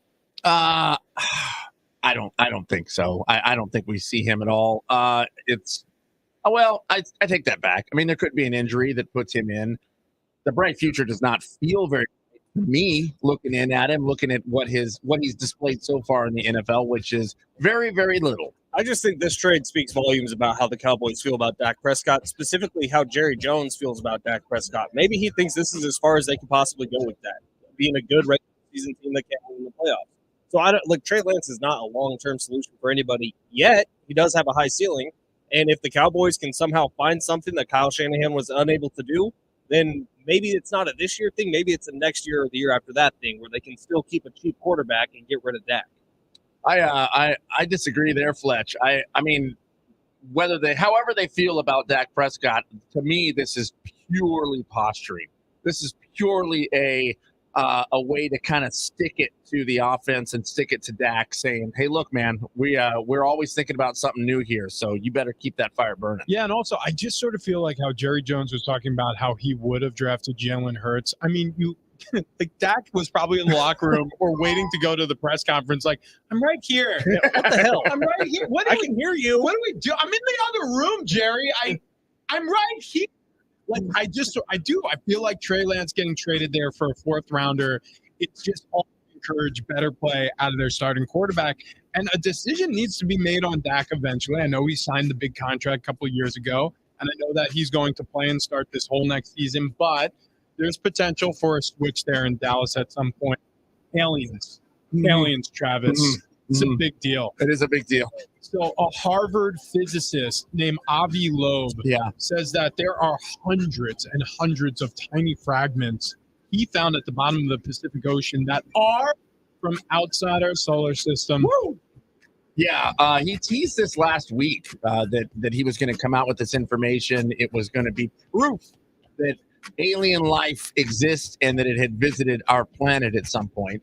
He says 700 or so tiny metallic spheres are analyzed and contain alloys that do not match any of the existing alloys in our solar system. The findings do not yet answer whether or not the spheres are artificial or of natural origin, which Loeb said is the next in his research that aims to answer. So, I mean, yeah, I guess you could see like metals forming inside of meteors and then those meteors crashing into our planet, blah, blah, blah. But more likely, in my opinion, there's advanced technological life that are creating metal alloys and then just sprinkling them in our oceans like salt. Just show us already. I'm sick of the posturing. Speaking of Dak Prescott, let's just see it. I'm going to say it was aliens from millions of years ago, and they were rolling around in tank-like vehicles, and then those vehicles broke. Ball bearings scattered everywhere. Yep. And then that piece of land sunk into the ocean. And now we're finding the ancient alien ball bearings at the bottom of the Pacific. Say ball bearings again. Ball bearings. Lower voice. Hey, ball bearings. Hey, Travis, what's going on with Kanye? Kanye was on vacation. He certainly was. He was on vacation out in Venice. Yeah. With his, is it his wife now? We don't really. I guess. I mean, yeah. Is this the same girl that he wasn't letting show her face in public? Yeah. You like have her covered up. I don't remember that. Well, if her face was covered up, nothing else was, because she literally has been wearing transparent clothing. They have to blur out photos of her as she walks around nearly naked. Anyways. They were on a boat ride out in Venice. Like Kanye, Venice, California, or no, not in the California region. Kanye was sitting on the back of the boat, kind of sitting up on the seat. We call it stern side. That would bow stern. Yeah, stern. I believe he was on the port side towards the stern. Yeah. That would be correct. I pour my port wine with my left hand. Oh yeah. Starboard's on my right. I love you. Yeah. Say ball bearings again. Ball bearings. I can't do it. My voice is cracking. However, what were they up to? His wife was not visible. Right. Where was she though? Other than the top of her head. Right. Yeah. Okay. So maybe she was just repairing some ball bearings. She was, I think, looking for ball bearings. Sure. Yeah. She found them. Yeah. Kanye was photographed. Naked butt was photographed while she was down there looking for those. Oh, okay. Yeah. This sounds very normal. Like, look, I've been on boats a lot, gentlemen. Ball bearings. When you're steering a boat, often you got to do it ass out. I've always said that. I'm better. He wasn't really steering. Was she the one working the tiller then? Yeah. She was working the tiller. That is correct. She was working the tiller, and I think his hands were on the jib. Okay, yeah. You gotta mind the jib boom when you are out there a sail. People are really pissed. And that's four corners. About the chip. Why are they pissed? The text line's like let down. No, that's fine. That's fine. Because is it though? I feel bad. 619 says, Fletch, hey guys, let's have Travis do something stupid for no reason and with no notice. Also, Fletch, Travis, you told pulled the total bait and switch, disappointing our listeners. I didn't say that part. Rich said that part. Listen, here's what I did not do that. You did pull a total bait I and switch. did not Yeah, do you did. that. we can't believe you, Travis. This is really disappointing. We thought you were the show dad. Rich, Yeah, here we were. listen. Dad? We were asked about that yesterday, and I just said it because I say stupid things. No, you are the show dad. That's accurate. And sometimes the show kids want to see the show dad do something painful. I'm about to just eat this stupid chip. Oh my God. God. I can't believe we've done it. That would be the hottest thing you've ever done. What? It's more than one way. I'm gonna work you, Taylor. If you just ate the chip, you would get so much street cred. I'm gonna take you I don't know sailing. if I can do it. I'm gonna take you sailing, Captain. We're heading to Venice, pal. If you just went for it right now, Trav, you would be the coolest person to ever grace radio. I don't think I can do it. And now, if you don't do it, you are going to be the softest little. Oh, everybody's gonna hate you so much. It's so great. Just like normal. Just give me like 2 cents. Like just you standard 2 cents. I mean, do we have milk in the fridge? 949 by you guys not doing the one chip challenge. I feel like Colonel Saunders, founder of KFC, being rejected 1,000 times before finding a franchise partner. Complete letdown. Wow. All right, we are super late. Oh my We God. got to take a quick break. Travis may or may not eat a chip while we're dark here on the radio. Coming up next, it's a bum rap, folks. It's a bum rap.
There's a new epidemic on the rise. It's streaking across this country. We're concerned, and you will be after this.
Every once in a while, you read a story that really bums you out. You know, it just, Yep.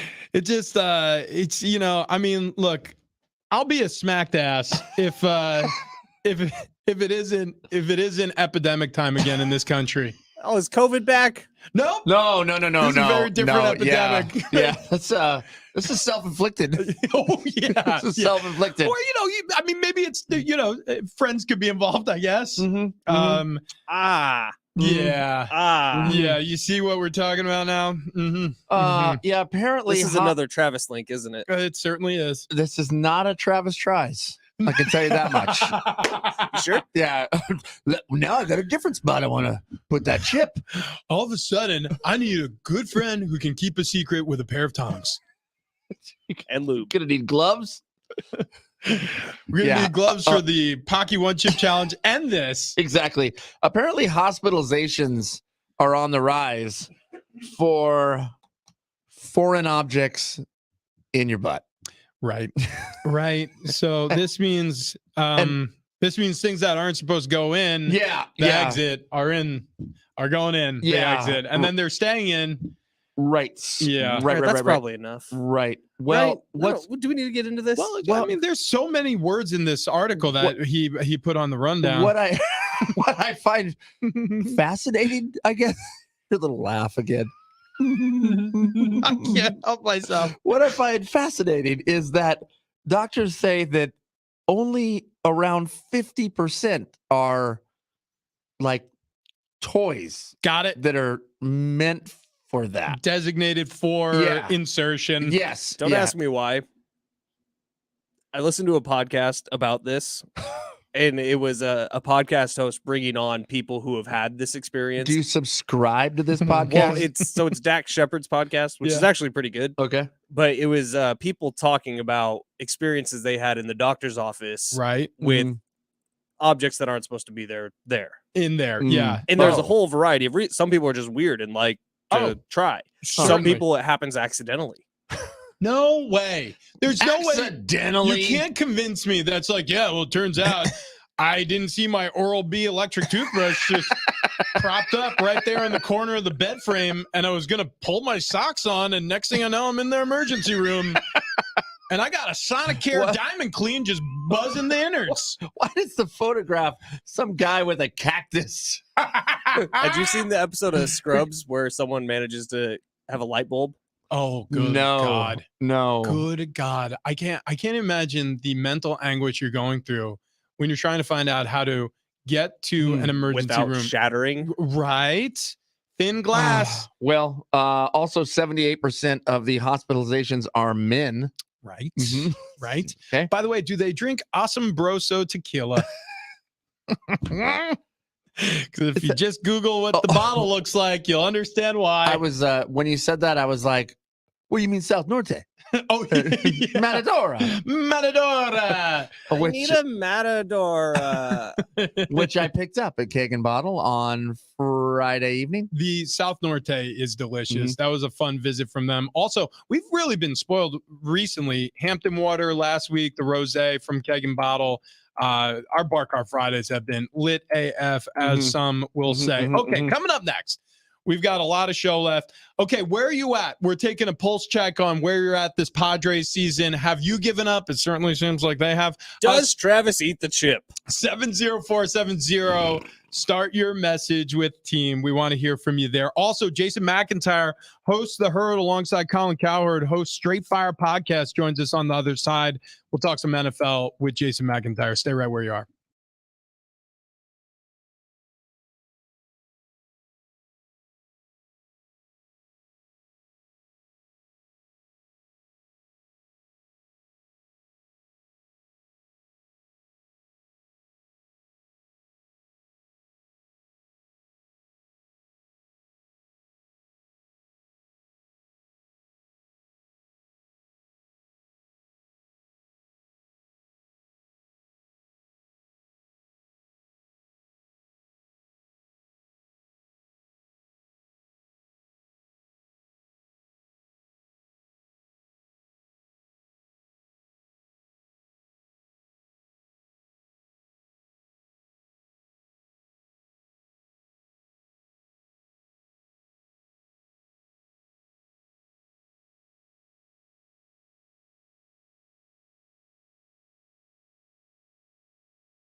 This update is presented by AutoZone. We'll start off here with the Padres, who get a win yesterday, 4-1 over the Cardinals. Blake Snell continues his incredible season. In spite of the Padres' struggles, Snell could be heading to his second career Cy Young Award. Other Padres news, Yu Darvish, he's heading to the 15-day IL. That's retroactive to August 26th, and it's due to right elbow inflammation. In the NFL, Cardinals appear to be tanking. They're going to start the season with Kyler Murray on the PUP list. Colt McCoy is off the team now. He's been waived. They bring in Josh Dobbs to be the opening day quarterback. Sticking with the NFL, Ian Rappaport reporting yesterday that it is likely that Colts running back Jonathan Taylor will be moved before the season. Starting Stronger starts at AutoZone, where they've got battery solutions in the form of free battery testing, free battery charging, and replacement batteries that fit your needs. That's what makes them America's #1 battery destination. So get in the zone. It's AutoZone.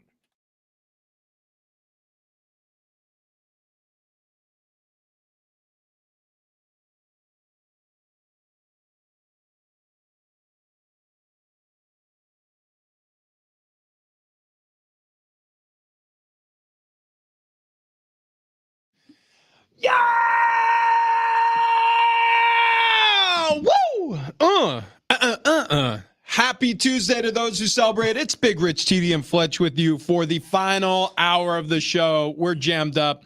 Got to talk some pods, got to talk some NFL, and we will with Jason McIntyre. He hosts Straight Fire with Jason McIntyre. Awesome podcast, a must listen. Also, you see him hosting The Herd with Colin Cowherd every single day, and that's the show that you hear right after we turn off our microphones. So stick around for that on San Diego Sports 760. Also, quick programming note, we have not handed out the Weezer or the 50 Cent tickets. No, we have not. Both those on sale right now, Ticketmaster.com. We're going to be giving those away this hour because we must. Yeah, I feel like one should be given away this segment. There it is. Executive decision. Also, I found myself thinking It's a lot really about good. It's really good. Thank you what very we're much. doing this Thursday and how cool and important and solidifying that is, as Big Rich, TD, and Fletch will be enshrined forever in Legoland, California. Oh, yeah. So this was months in the making. Legoland came in here. They gave us like a little gift bag, which, by the way, my kids love Legos. Sebastian, 5 years old. Ty, 8 years old. We just put together the Super Mario Brothers Lego kit where you open up the iPad and then it's a virtual course. You take he's got like a little red light sensor underneath. Dude, it is amazing. So you turn on Mario, he wakes up and he's like, yay! And then you're just jumping around and you hear the coins tallying up and you build like a whole, it's like playing a Super Mario board. Instead of it being on the screen, it's happening on your little Lego grass field. Does he say Mario weird, or is that just me? Mario. Did I say Mario? Say Mario? Yeah, Mario. That's how we say it in the Northeast. Mario. Mario. You say water? Oh, wait. What do you say? What's Water. Water. That's say what they say. Okay, so I'll give you another one. Water. A lot of people say tournament out here. I grew up saying tournament. But I say tournament now because it was distracting to people listening. So Mario is the way everybody calls it? Mario. Okay. It doesn't have to be so hard. It's Mario. It's me, Mario. I say it the way he says it. Right. That is how he says it. He doesn't say, it's a me, Mario. But he doesn't say, it's a me, Mario. What the hell? I'm sure he does say it that way. I don't know. That's the way he sounds like he's from Brooklyn. Super Mario Brothers. So, yeah, Super Mario Brothers. They have a Lego set, and it is a ton of fun. And so the kids are coming with us. It's Annie, me. We have Legoland passes. We're all going. We love it. And we are Legos. We are Legos. That's the point. We are Legos. So Legoland came in here and they were like, hey, we want to make you Legos. And we're like, as it turns out, we want to be Legos. So we're going to go and place our Lego men over in Miniland, San Diego on Thursday at noon. Do we have to wear what we wore when we took the picture? Oh, that is brilliant. Absolutely 100%. Well, I wore like a long sleeve canvas shirt. Yeah, the shirt I wore really shows the pit sweat, so I don't know if I'm gonna wear it. As it turns out, you got to wear it. You got to wear your pit sweat shirt. You got to wear canvas. I think I was wearing a black tee and blue jeans like I wear almost every day. Good. Okay, so that's what we're wearing. Also, if you want to sign up for free golf, you got to do that. SportsSD.com. Head over to the contests and promotions page. There's a ton of stuff there. You can win 50 cent tickets there if you want, but enter the contest. Free round of golf with Big Rich, TD, and Fletch. It's presented by Longball, our friends Dennis and Daniel. We haven't seen those guys in a minute. Can't wait to see them again. Yeah. But we'll take you out golfing on September 12th at Steel Canyon. Make sure you sign up. I know we have one listener, our buddy Jeremy, who's signed up something like 40 times. So Jeremy might have a head start on this, but doesn't mean you guys can't.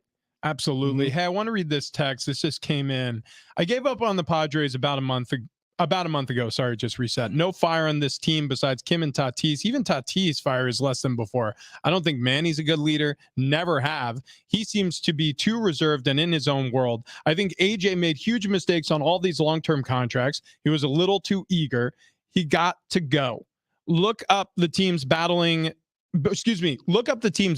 average compared to other teams over his 8-year tenure. It's terrible and mediocre at best. Yeah, I'd like to retweet that. Right. Yeah, I guess we could retext it. He's not a good GM, and I think Seidler's going to regret looking back. I hope I'm wrong, but I don't think I am, unfortunately. That's by Nate, who's a listener of the show. Okay, so check this out. We asked everybody listening, 70470, start your text with team. Have you given up on the Padres season? Because it appears, quite frankly, after losing and getting swept by the Brewers over the weekend, and then the news that Darvish is going to be on the IL now, Musgrove's been there for a while, Cronenworth is wearing the cast, he's going to be down for the rest of the season. It feels like we're seeing the white flag waved. Yeah. So Dennis Lynn wrote this yesterday. He says, since the start of 2015, only 5 franchises have recorded fewer than 2 seasons of 81-plus wins. In that span, 4 of those organizations have replaced their head of baseball operations at least once. The Padres, who hired Preller in August of 2014, are the only outlier in that group. So he is the only GM that has been as bad as he has and still kept his job. Yeah, Fletch, we talked about it a lot yesterday of what the common denominator is with this team, with the losses racking up. Who do we blame? Where do you point the finger?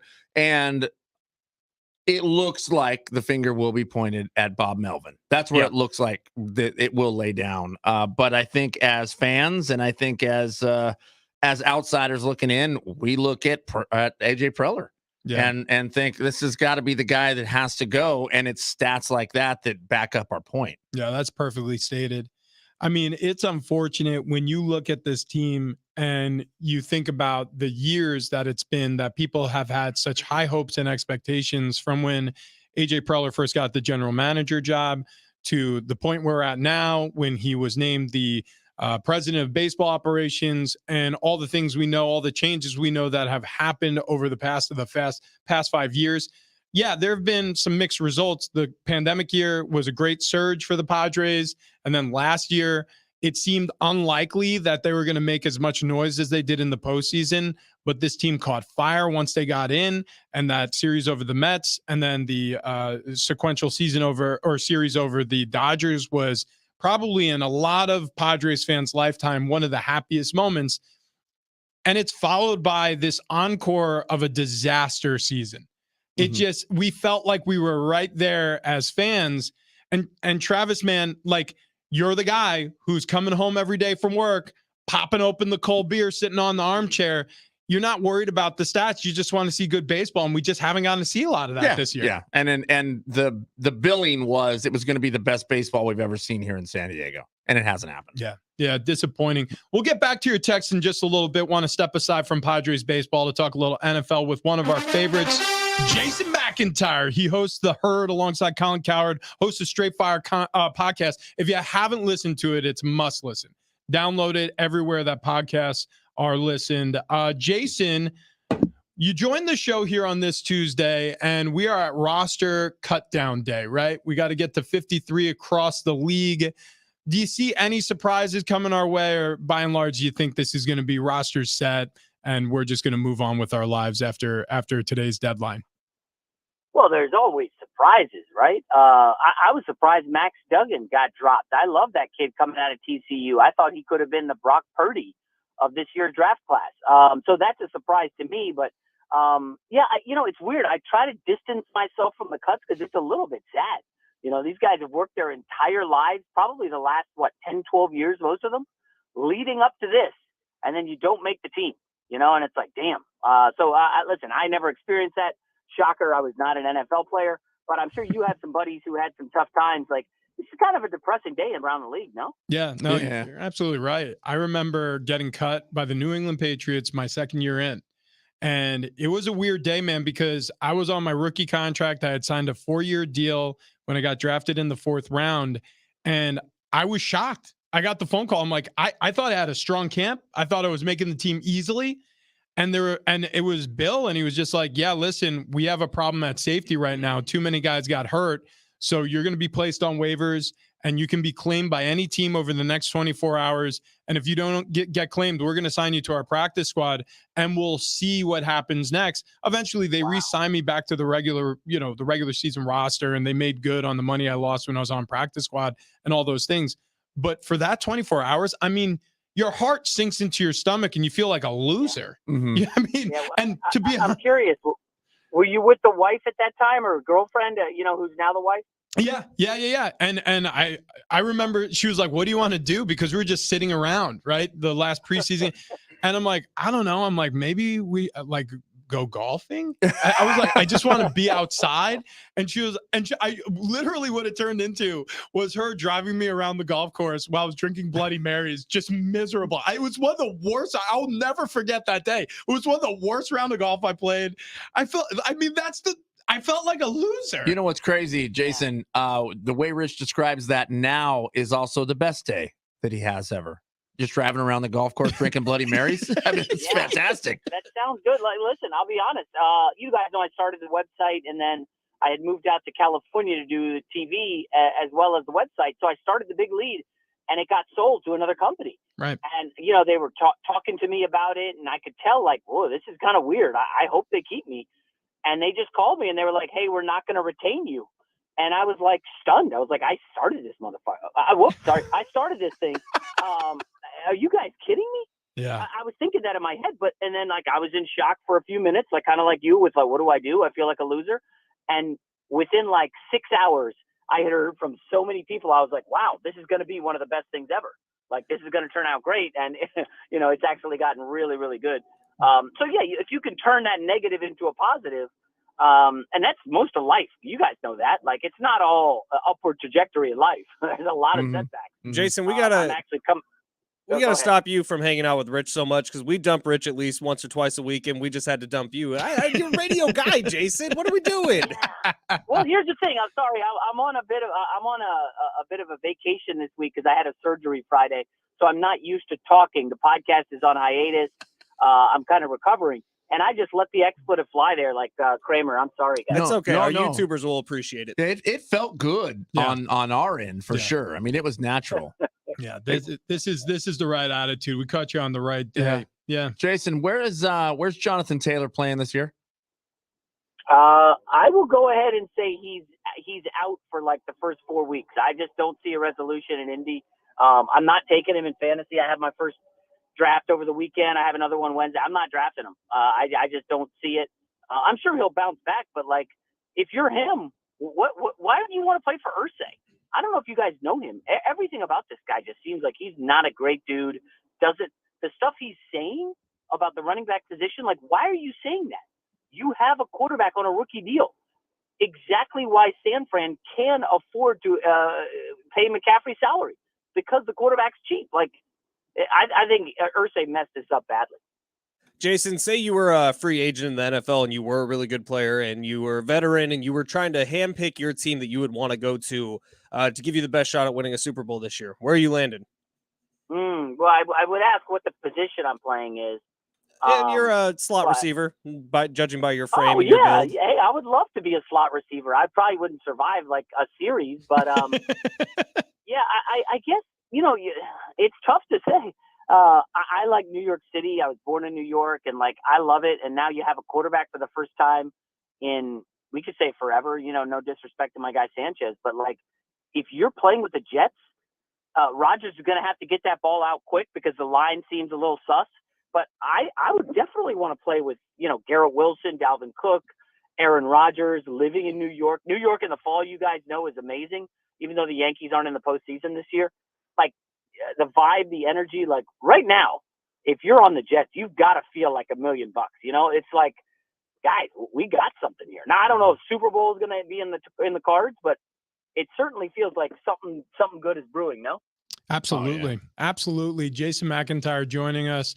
Listen to Straight Fire with Jason McIntyre wherever podcasts are listened to. Also, listen to Herd every single day. As soon as we turn our microphones off, Jason turns on his, and he hosts the Herd alongside Colin Cowherd. All right, so back in the 2021 draft, we saw 3 quarterbacks taken consecutively. Trevor Lawrence, who had a rough start with Urban Meyer, that has been rebounded greatly by Doug Peterson coming in. Zach Wilson with the Jets, and then Trey Lance, who the Niners spent 3 first-rounders to trade up and go grab. Of those 3, Trevor Lawrence looks like the brightest spot on that board. But then we look at Lance, and everybody's saying, oh, my goodness, he didn't get enough of a shot in San Francisco, and now he's traded for a 4th rounder, biggest bust in history. What about Zach Wilson? Do you think he got a good enough chance to prove himself in New York before them hunting down Aaron Rodgers in trade? That's a tough one because he had a chance, which, you got to make the most of it when you step up to the plate, and he was, goodness gracious, terrible. But I don't know how he gets another chance with New York. We know that Rodgers is sticking around more than 1 year. And even after that, you can't go from Aaron Rodgers to Wilson. Like, I don't see it. But I guess, yeah, that's like $1 million question. Who will throw more passes in their career, Zach Wilson or Trey Lance? I don't know, man. That feels like, you just close your eyes and flip a coin on that one. Both these guys kind of look washed. That COVID year, man. Even Mac Jones had a good rookie year, numbers-wise, and he's cratered. We'll see with Justin Fields this year. I like him, but I don't know. Other than Lawrence, that class looks pretty washed. Jason, what do you think the Cardinals are doing? What the hell's going on over there? Yeah, did you see the Colt McCoy cut? So they cut Yep. Colt McCoy, and it looks like they're going to start Josh Dobbs. It feels like a race to the bottom, no? I was going to save this for Straight Fire next week, but I'll give it to you guys now because I heard it from someone interesting. Caleb Williams is going to be the number 1 pick. We've seen quarterbacks like John Elway and Eli Manning say, I'm not going to that franchise. They stink. They don't know what they're doing. What if Caleb Williams sees complete dysfunction in Arizona and says, I'm not playing? Remember, there was the grades that were given out. ESPN did some big thing about like the facilities and the owner and all that stuff. And Arizona was either last or near the bottom in like every category. What if Caleb Williams says, I'm not playing in Arizona. I don't want to go there. You guys stink. You got you have nothing. And he says, I refuse to play there. Could we see that in a year? Because Arizona right now looks, holy hell, they look awful. Yeah. Yeah. I mean, ostensibly, really objectively awful. And it feels like, their only hope is that Caleb Williams comes out next season and he's going to be their starting quarterback if they get that first overall pick. J-Mac, we love you. Get well soon after that surgery. And love listening to you on the Herd. And we'll continue to do that right here on San Diego Sports 760, brother. Sorry about that bad word, guys. Have a good one. It was a good day for a bad word, Yeah, J-Mac. We love you. Oh, man. Yeah, Jason McIntyre, one of the best. What he said is 100% spot on, that now with NIL money, it's changed the game. Like Caleb Williams is probably making a pretty penny playing college football in LA at USC. Oh, have you seen the numbers Archie Manning is making? You mean Arch Manning? Arch Manning. Down in Texas, yeah. It is absurd. Yep. He's going to make like $4 million this year. Caleb Williams, Heisman winner, especially after playing the way he did in week 0, is probably making millions upon millions upon millions of dollars playing college football. It may have been Warren Sharp. Someone put up the numbers of some of the college quarterbacks versus some of the pro quarterbacks who are on rookie deals, and college quarterbacks could actually be making more this year with NIL money than pro quarterbacks on their rookie contracts. Dude, this is okay. Let's actually get back to that in a minute here. And also on the other side, let's return to the Padres. Okay. We've been asking for your texts all day long. We want to hear back from you on whether or not you've hit the give up button on the season. 70470. Start your message with team. Also, we got some tickets to give away. Yeah, we do. Yeah. Marcy Ramos, our friend who used to work here in the building, is on YouTube this morning and says, Travis can't even eat a pickle. Not sure he can eat this. Thank you. Thank you. That was supposed to burn some fire in you. That's supposed to piss you off. No, we had you so close to ripping that box open and eating it. I felt bad for a couple of the listeners, but I mean, she makes a great point. No, she doesn't. She does eat it. a pickle makes me violently ill. No, because you just chop this down really quick. and you'll have no problem I with don't think I'll chomp it down real quick. Yeah. And then it's just the after effects you have to deal with. That's all. You love tortilla chips. I've seen you eat so much Wait a minute. chips. Whoa, So much whoa, tortilla whoa, chips. whoa, whoa, whoa, whoa, whoa. Yeah. What happens in, I don't know, like 18 hours when I'm in the bathroom? Yeah, I don't want to tell you about that. No, but I do want to tell you about my feet. Over at the Good Feet store, you can get some arch supports that have numerous benefits that will not help you if you're doing the Pocky One Chip Challenge, but they will help you if you're suffering with back pain or hip pain or knee pain or foot pain. The pain relief isn't the only thing. You could have better balance. If you're struggling, keeping on your feet sometimes, better performance in any of your endeavors, injury prevention, and we've already talked about the recovery. Personalized free fittings and test walks. You walk in there and you know exactly what you're getting before you buy. These Good Feet arch supports are precision fit to your personal needs, your lifestyle, your profession, your footwear. It doesn't matter what you're wearing, whether it's house slippers or work boots, they will fit anywhere you need them. Good Feet has been helping people's lives for 30 years. 30 plus years in over 200 plus locations across the U.S. and overseas. So get to the Good Feet store today or go to goodfeet.com. Okay, coming up next, back to your text. We'll be right back.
This update is presented by AutoZone. We're going to start with the Padres. They take down the Cardinals yesterday 4-1. Blake Snell continues his dominance. In spite of the Padres' struggles, Snell might be on his way to his second career Cy Young Award. He has the best ERA in the major leagues right now. Other Padres news, Yu Darvish, he's heading on to the 15-day IL, retroactive to August 26th. That due to right elbow inflammation. In the NFL, Cardinals appear to be tanking. Josh Dobbs is now their starting quarterback after they put Kyler Murray on the PUP list and Colt McCoy got waived. Sticking with the NFL, Ian Rappaport reporting yesterday that it is likely Colts running back Jonathan Taylor will be traded before the season.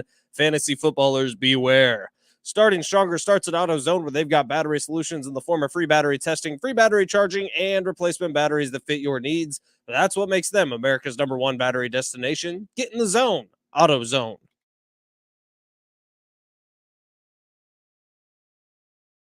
Big Rich, TD, and Fletch, San Diego Sports 760. We promised tickets last segment. We didn't do it. Should I have them call right now? Yeah, let's do it right now. Right now. 844-570-1360. Call number 5. You're going to go see Weezer. We also broke Travis. We did break Travis. I think he's really nervous about it. And during the commercial break, I said something over the talk back in there. Oh, and he responded on air. Yeah. I just clicked the mic on, started talking. F you, Fletch. So it was almost that. Wait, which tickets did you just give away? I gave away Weezer. Pair of tickets to see Weezer at Gallagher Square September 3rd. Tickets on sale right now at Ticketmaster.com. Or it's going to be caller number 1 who wins the tickets right now. Okay. How about that? Oh, yeah, I like it. I did not open this. Fletch opened this up. Yeah. And they put it in a green bag this year. Yeah. So here's the chip now opened up. The coffin is open. They give you a little plaque, I guess, a little certificate that you can pin up that says I slayed the Pocky 2023 one chip challenge. We could just hang this up, call it good. Call it good. No problem. It's all good, man. And just dust off the jeans and just say, yeah, we did it. Yeah. How long can you last before you spiral out, eating or drinking anything for relief? 1 minute, harmless. 10 minutes, slitherer. 30 minutes, venomum. 1 hour, apex predator. Wow. I didn't know that I had to wait and not eat or drink anything. Okay. I mean, I thought it would just be instantaneous. I chew it up and drink some milk. My question for you is, are you eating the chip today, or are we going to kick this can down the road and have it be our punishment for whoever has the worst record? Oh, man, did he eat it? In our season-long 32 game over-unders. No, let's make this a punishment. Okay. Also, because we don't have anything on hand here to help. And because I just walked out there and John Fink said that, so-and-so did this on air. And I was like, oh, my gosh, how'd they do? They were out the next day. 913, Rich and Ben, what's the bigger disappointment for the two of you? Padres failed 2023 season or Travis not eating the chip? Wow. Yeah. Wow. Got to be honest. Wow. Yeah, that is a close race. Travis, did your Lego figurine show you wearing the shirt that says, I did not eat the chip? It'll make it easier to find you at Legoland Miniland. Wow. Everybody is coming after Travis, sending you a trophy today that reads yeast for not eating the chip today. Wow. The beast. You're the yeast. Wow. That's hurt. That hurts. They're fighting worse. These are a little hurtful. Wow, Travis, does Brixton make a hat that reads, I did not eat the chip? Goodness gracious. Travis, off the text line, by not doing the chip challenge today, we have to rename the next level Farce Guy Tuesday. Wow. Hashtag disappointed, brother. Wow. He even hashtagged it. It's a text message. Jesus. God. What is happening? They are really. Why am I getting so much hate? Padres positive. At least the Padres didn't tease the fans of eating a hot chip, then back out. I didn't do this. This was all Fletch. Sounds like people are pretty mad at you, though. Equally mad at the Padres, though, because here's another one. It's hard to give up on the Padres, especially since your 8-year-old still wants to watch every single game, wants to go to every home game, wants to wear his Padres jersey 3 times a week to school. I guess my lesson here is I'm going to remain loyal. So, you know what? That's actually a really interesting point, because I'm a dad of a couple of kids as of right now who have zero interest in sports. Zero. I turn it on. They go, Dad! Paw Patrol. Yeah, exactly. But where's Bluey? I've got buddies whose kids are totally into baseball, and they wear their Fernando Tatis Jr., and they wear their Machado, and they wear their Soto, and they wear their Snell, and they wear their Darvish jerseys, and they're all excited for the games. And it doesn't matter if they win or lose. Mm-hmm. But as an adult, we lose sight of just the magic of watching your favorite players play. And we have such higher expectations for what we want out of a team. We want to feel good. There is a community connection revolved around doing positive things, and winning is positive. Like, it just feels good when you're watching a winning team. Like when the Lakers stunk, LA fans were like, what are we doing here? When they got LeBron, everyone was re-engaged and spending $8 million on their season tickets. It's just how it works. And it doesn't matter if you're in a huge number 2 media market in the nation, or if you're in a city that's never won a championship yet. It doesn't matter. It feels good when you're supporting a winner. Well, you're watching sports because you want to see a winner. Yeah. I mean, why does preseason suck? Because it doesn't matter. So, I mean, if these last 30 games don't matter, you just gave me 30 preseason games, 30 games of spring training that are now in the fall, essentially. I mean, it sucks. And that's honestly why I was really worried about baseball when they expanded the wild card to 3 teams, because you're devaluing the regular season. Now I'm glad they have 3 teams, because at least the Padres have a freaking chance, but they can't even do that. Oh no, it's a bummer all around. And look, I know this feeling. I know this feeling from being in a locker room where all hope was lost at a certain point in the season. Wasn't that with the Cardinals? Yeah. Oh, we were a bad team. They're back. And they are going to be a bad team this year. But yeah, when all hope is lost, you get this feeling in the pit of your stomach of like, I don't know what the future looks like, because chances are we're all gone. Like, there's going to be a regime change, and a lot of the faces you see in this locker room right now are not going to be here next year. All these coaches are going to get fired. The front office people are going to get fired unless they somehow survive. Like, there's going to be a complete cleaning out of what's happening here. And that's a bummer. And then on top of it, you realize when you go to home games, more and more of the opposing fans show up. And that's a bummer. And then you realize, like, oh, I don't want to get hurt. Like, I don't want, on top of not having a chance at the playoffs, like, I don't want to hurt myself for a lost season and then be on the IR to finish out the year and then be recovering for next season and have this affect my career. So there's this business mathematics that starts going through your head as a player. And trust me, right now in the Padres clubhouse, those algorithms are being ran by all these players. They're saying to themselves, like, how much do I really want to do here? Darvish just went on the 15-day IL. Do you think Darvish would be on the 15-day IL if they had a postseason chance? No, he wouldn't. No, and that, I mean, yeah, a little bit of it is you play through the pain when you got a chance. There's also the fact that, look, we need you out there, so you're going to have to play through the pain. And then right now, it's just like you said, why would you? Why are you trying to break something? What's really going to depress Padre fans, and it's coming, September call-ups. All of a sudden, you're going to see some minor leaguers wearing the Padres uniform. There's going to be a lot of them out there. Starts are going to go away for pretty much everyone except Blake Snell, who's gunning for the Cy Young. Like, it's going to get ugly here, because teams that don't have a chance to make the playoffs need to see what they have in Double and AAA. So you're going to start seeing Jackson Merrill. You're going to start seeing some guys from AAA that they need to make decisions on this offseason to see if they're going to be part of the big league team next year, or to see if they need to move them in trade.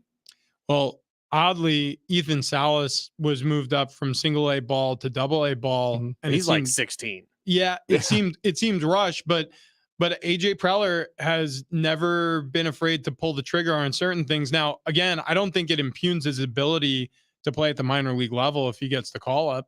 I'm just saying, like, where's the buzz? Like, how do you make these Petco Park crowds, how do you make it worth their while if you're going to start really legitimately tanking the rest of the season? Well, bad teams bring up people. That's what they do. Especially in September. There's a reason it's called September call-ups. You don't see teams that are vying for a World Series bringing people up in September. You see teams like the Padres, bad teams, doing that. Yeah, and there's probably a little bit of prematurity there, because they need some stars. They need some players, because there will be a bit of a house cleaning that's going to happen.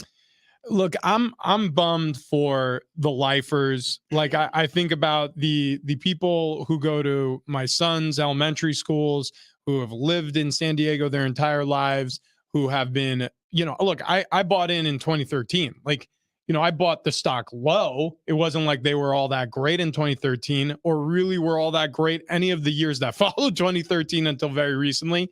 But there have been people who have been struggling with this since they were kids, since their dad and grandfather were bringing them out to the Murph and now Petco Park. And they're spreading that to the younger generations in their family who've been, in some ways feeling like they've been lied to for years. Like, this is our year, we're about to do it. And then the rug gets pulled out from under their feet.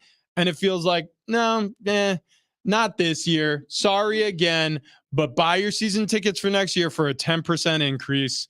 It's just that. Nine. No, I'm sorry. Nine. I'm sorry. Yeah, I'm sorry. That's a kick to the shins. Yeah, it's I mean, it definitely is. And I'm curious to see what Petco Park looks like the rest of the way.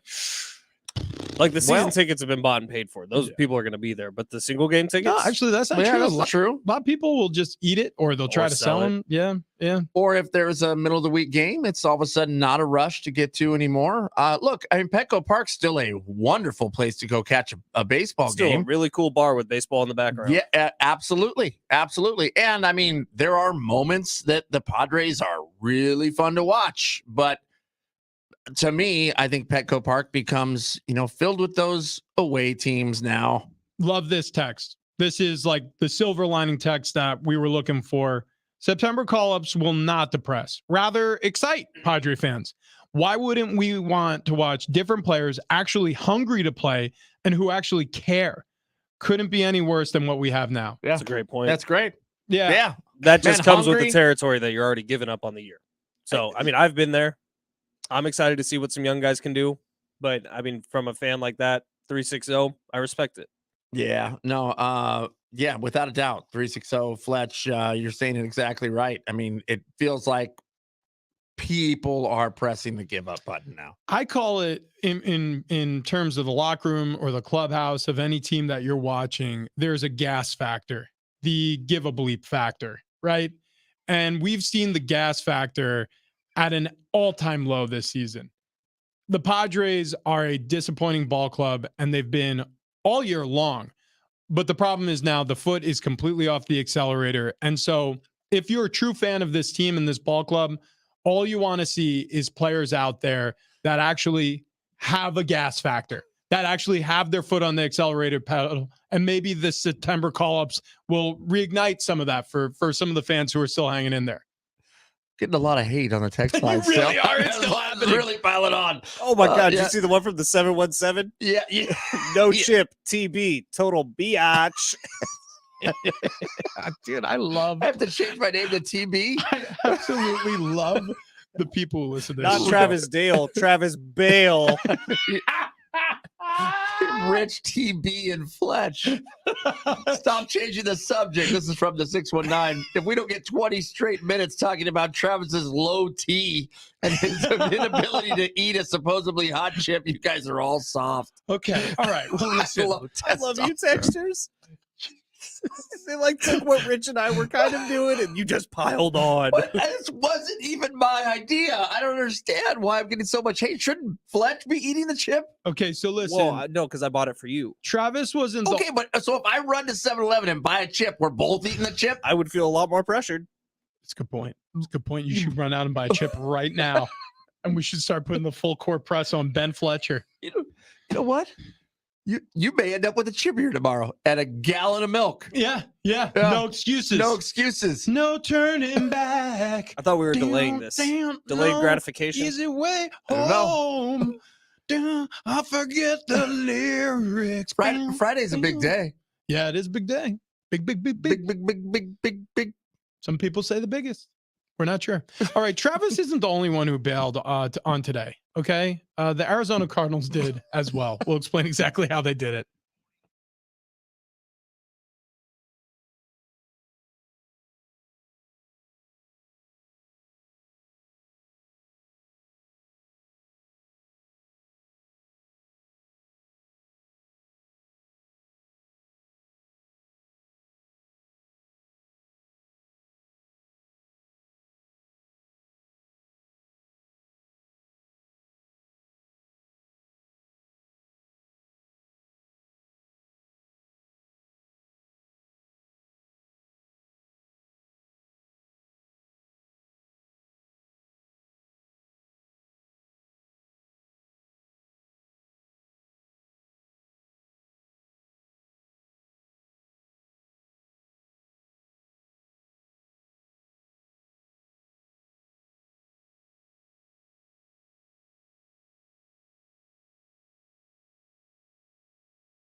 Cardinals, maybe like Cardinal and Void. All right.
Boy, I don't remember that. I don't remember that part. They truncated that opening. We Is will. that your TikTok? Yeah. Yeah. Go to Big Rich TD Fletch. Ben posted an update to all of our fantasy football lovers out there. It's kept me laughing the entire show. So if you just want to laugh today. Yeah, it's stupid. It's just like a quick, it'll take none of your time. You'll read a caption, you'll see a man screaming with all of his might, and then you'll move on with your day and you'll give it a giggle. Hey, give it a follow. Give it a Big follow. Rich TD Fletch. Yeah. And a like and a share. That's good. It's good And idea. a comment. Share Good with idea. friends. Share with your friends who are going to take Jonathan Taylor. Are in we the doing? draft. Are we doing Fitty and Fitty? Oh, Fitty yeah. a fitty. Fitty a fitty. Okay, You got 1 850. second. 850. Oh wait, never mind. Oh, shoot. Okay, call right now. 844-570-1360 and be caller number 50? 9. For obvious Oh, 9. reasons. Caller number 9. You're going to go see 50 Cent at the North Island Credit Union Amphitheater this Thursday night. Tickets and info at Ticketmaster.com or be caller number 9 right now to go see 50 Cent. We talked about this with Jason McIntyre. J-Mac jumped on the show earlier. You hear him on The Herd. You hear him on Straight Fire Podcast. And he goes, yeah, I saw what was going on with the Cardinals. Yeah, so they cut Colt McCoy, who could probably man the ship for you, get you a couple of wins while Kyler Murray's getting off the PUP because he's going to start the season on the physically unable to perform list. And then they cut Colt McCoy, and then it looks like they're signing Josh Dobbs. So the Cardinals look like they're not interested in playing the 2023 football season. Instead, they will relent this as a lost year and then move on to the draft, where you would assume they'll take Caleb Williams with the first overall pick. Burp right in the middle of that. Sorry about that. I had a lot of coffee. Yeah. J-Mac makes an interesting point, though, Rich. What if Caleb Williams says, no, thank you. I don't want to be on your stank team. It is starting to become a lot more obvious that name, image, and likeness isn't as damaging in certain cases to college sports as once was thought, because you can lose a lot of talent to the NBA, to the NFL, especially being drafted and the prospects of earning all this money. Well, when you're earning money as a top player in college, chances are you may want to stick around on the campus a little bit longer. And this may change things at the NFL level and the NBA level too. Like this idea to tank for Zion Williamson or to tank for Trevor Lawrence or to tank for, in this case, Caleb Williams. Maybe those days will pass us by. I know this as a player, I would, if I were back in college playing football right now, would really consider my options if I were making the level of money, especially Caleb Williams is making at USC, as opposed to going to the draft and play for an absolute, you know what, terrible franchise. But as a fan, when you think about the game, like the Denver Broncos say, I don't know, Russell Wilson plays awful again. He has a down year. Maybe they're in the running for Caleb Williams. Does it piss you off that a player then like Caleb Williams can say, oh no, screw you, Denver? So it's estimated Caleb Williams is going to make $2.6 million this year on NIL money. Yeah. Now, someone, I can't remember who, and I feel really bad. For some reason, it's Warren Sharp in my head, went through and labeled out what Trevor Lawrence, Joe Burrow, some of the guys still on rookie deals are making in the NFL at the quarterback position. That 2.6 is more. Than the base salary. But hang on. Yeah. The but is they get a gigantic signing bonus. And then obviously it fast tracks you on your way to getting that big second contract. And Trevor Lawrence has already signed with Subway and a bunch of other brand deals. Yeah. No, I would say there's obviously more money in the NFL, especially if you play well. But I mean, it's interesting. I start to think, well, what if you flip the draft around and you let the first place team pick first? Boy. Well, but let's just say, or go NBA and do lottery. Okay. That's how you fix it. Or what if you do a lottery of the best of the worst? Like imagine if all the playoff teams, like they get slated to the bottom of the rounds, right? But how about the rest of them? You're entered into a lottery and you just get more balls the better you performed. Like, so the best of the worst teams, like the teams that just get edged out, they get the most balls in the lottery. And then those teams that come in, skidding on their faces at the finish line. Because once a year, there's somebody who comes out and says, well, there should be a tournament to see for a draft order. I'm like, well, players don't care about draft orders. No. So what's the incentive for them to go out and get hurt? If getting hurt for your replacements. Exactly. So, but the draft thing, so if you are just kill him. So if you were just outside of the playoffs, say you get 8 balls, but if you're the Arizona Cardinals, who they're going to be this year, dead last in the NFL, you get 1. That's what you're saying? Yeah. I think that's kind of cool. Actually, that's kind of a cool deal. I think we just solved the NFL. Yeah. Guys, should we make some calls? I do think, we have a busy late morning here planned at San Diego. Travis is going to eat the chip. Okay. Wait, hold on. No, wait. This wasn't my idea, texters. We could leave YouTube all live. Was not my idea. We can do it. We have the technology. We have the cameras. As it turns out, we have cameras in studio we can use every day, even if I forget my camera, which is kind of cool. So I don't know. I mean, Trav, we're not eating this stupid chip. All right. Thanks for disappointing everyone, Trav. Who do we thank today, Ben? Not Travis. Thank Jason McIntyre, though. Love him. He'd eat the chip. He also dropped an MFer on our show, which was pretty cool. Dude, that was fun. A boss-ass move by J-Mac. It was. Wow. Thank you both. Thank our sponsors, Good Feet Store, Underdog, Long Ball. Sign up for golf. Maybe the Remy. Frank the Tank. We are playing golf with him soon. Frank the Tank. Frank the Tank. Frank the Tank. We love steak. Yeah. We love steak.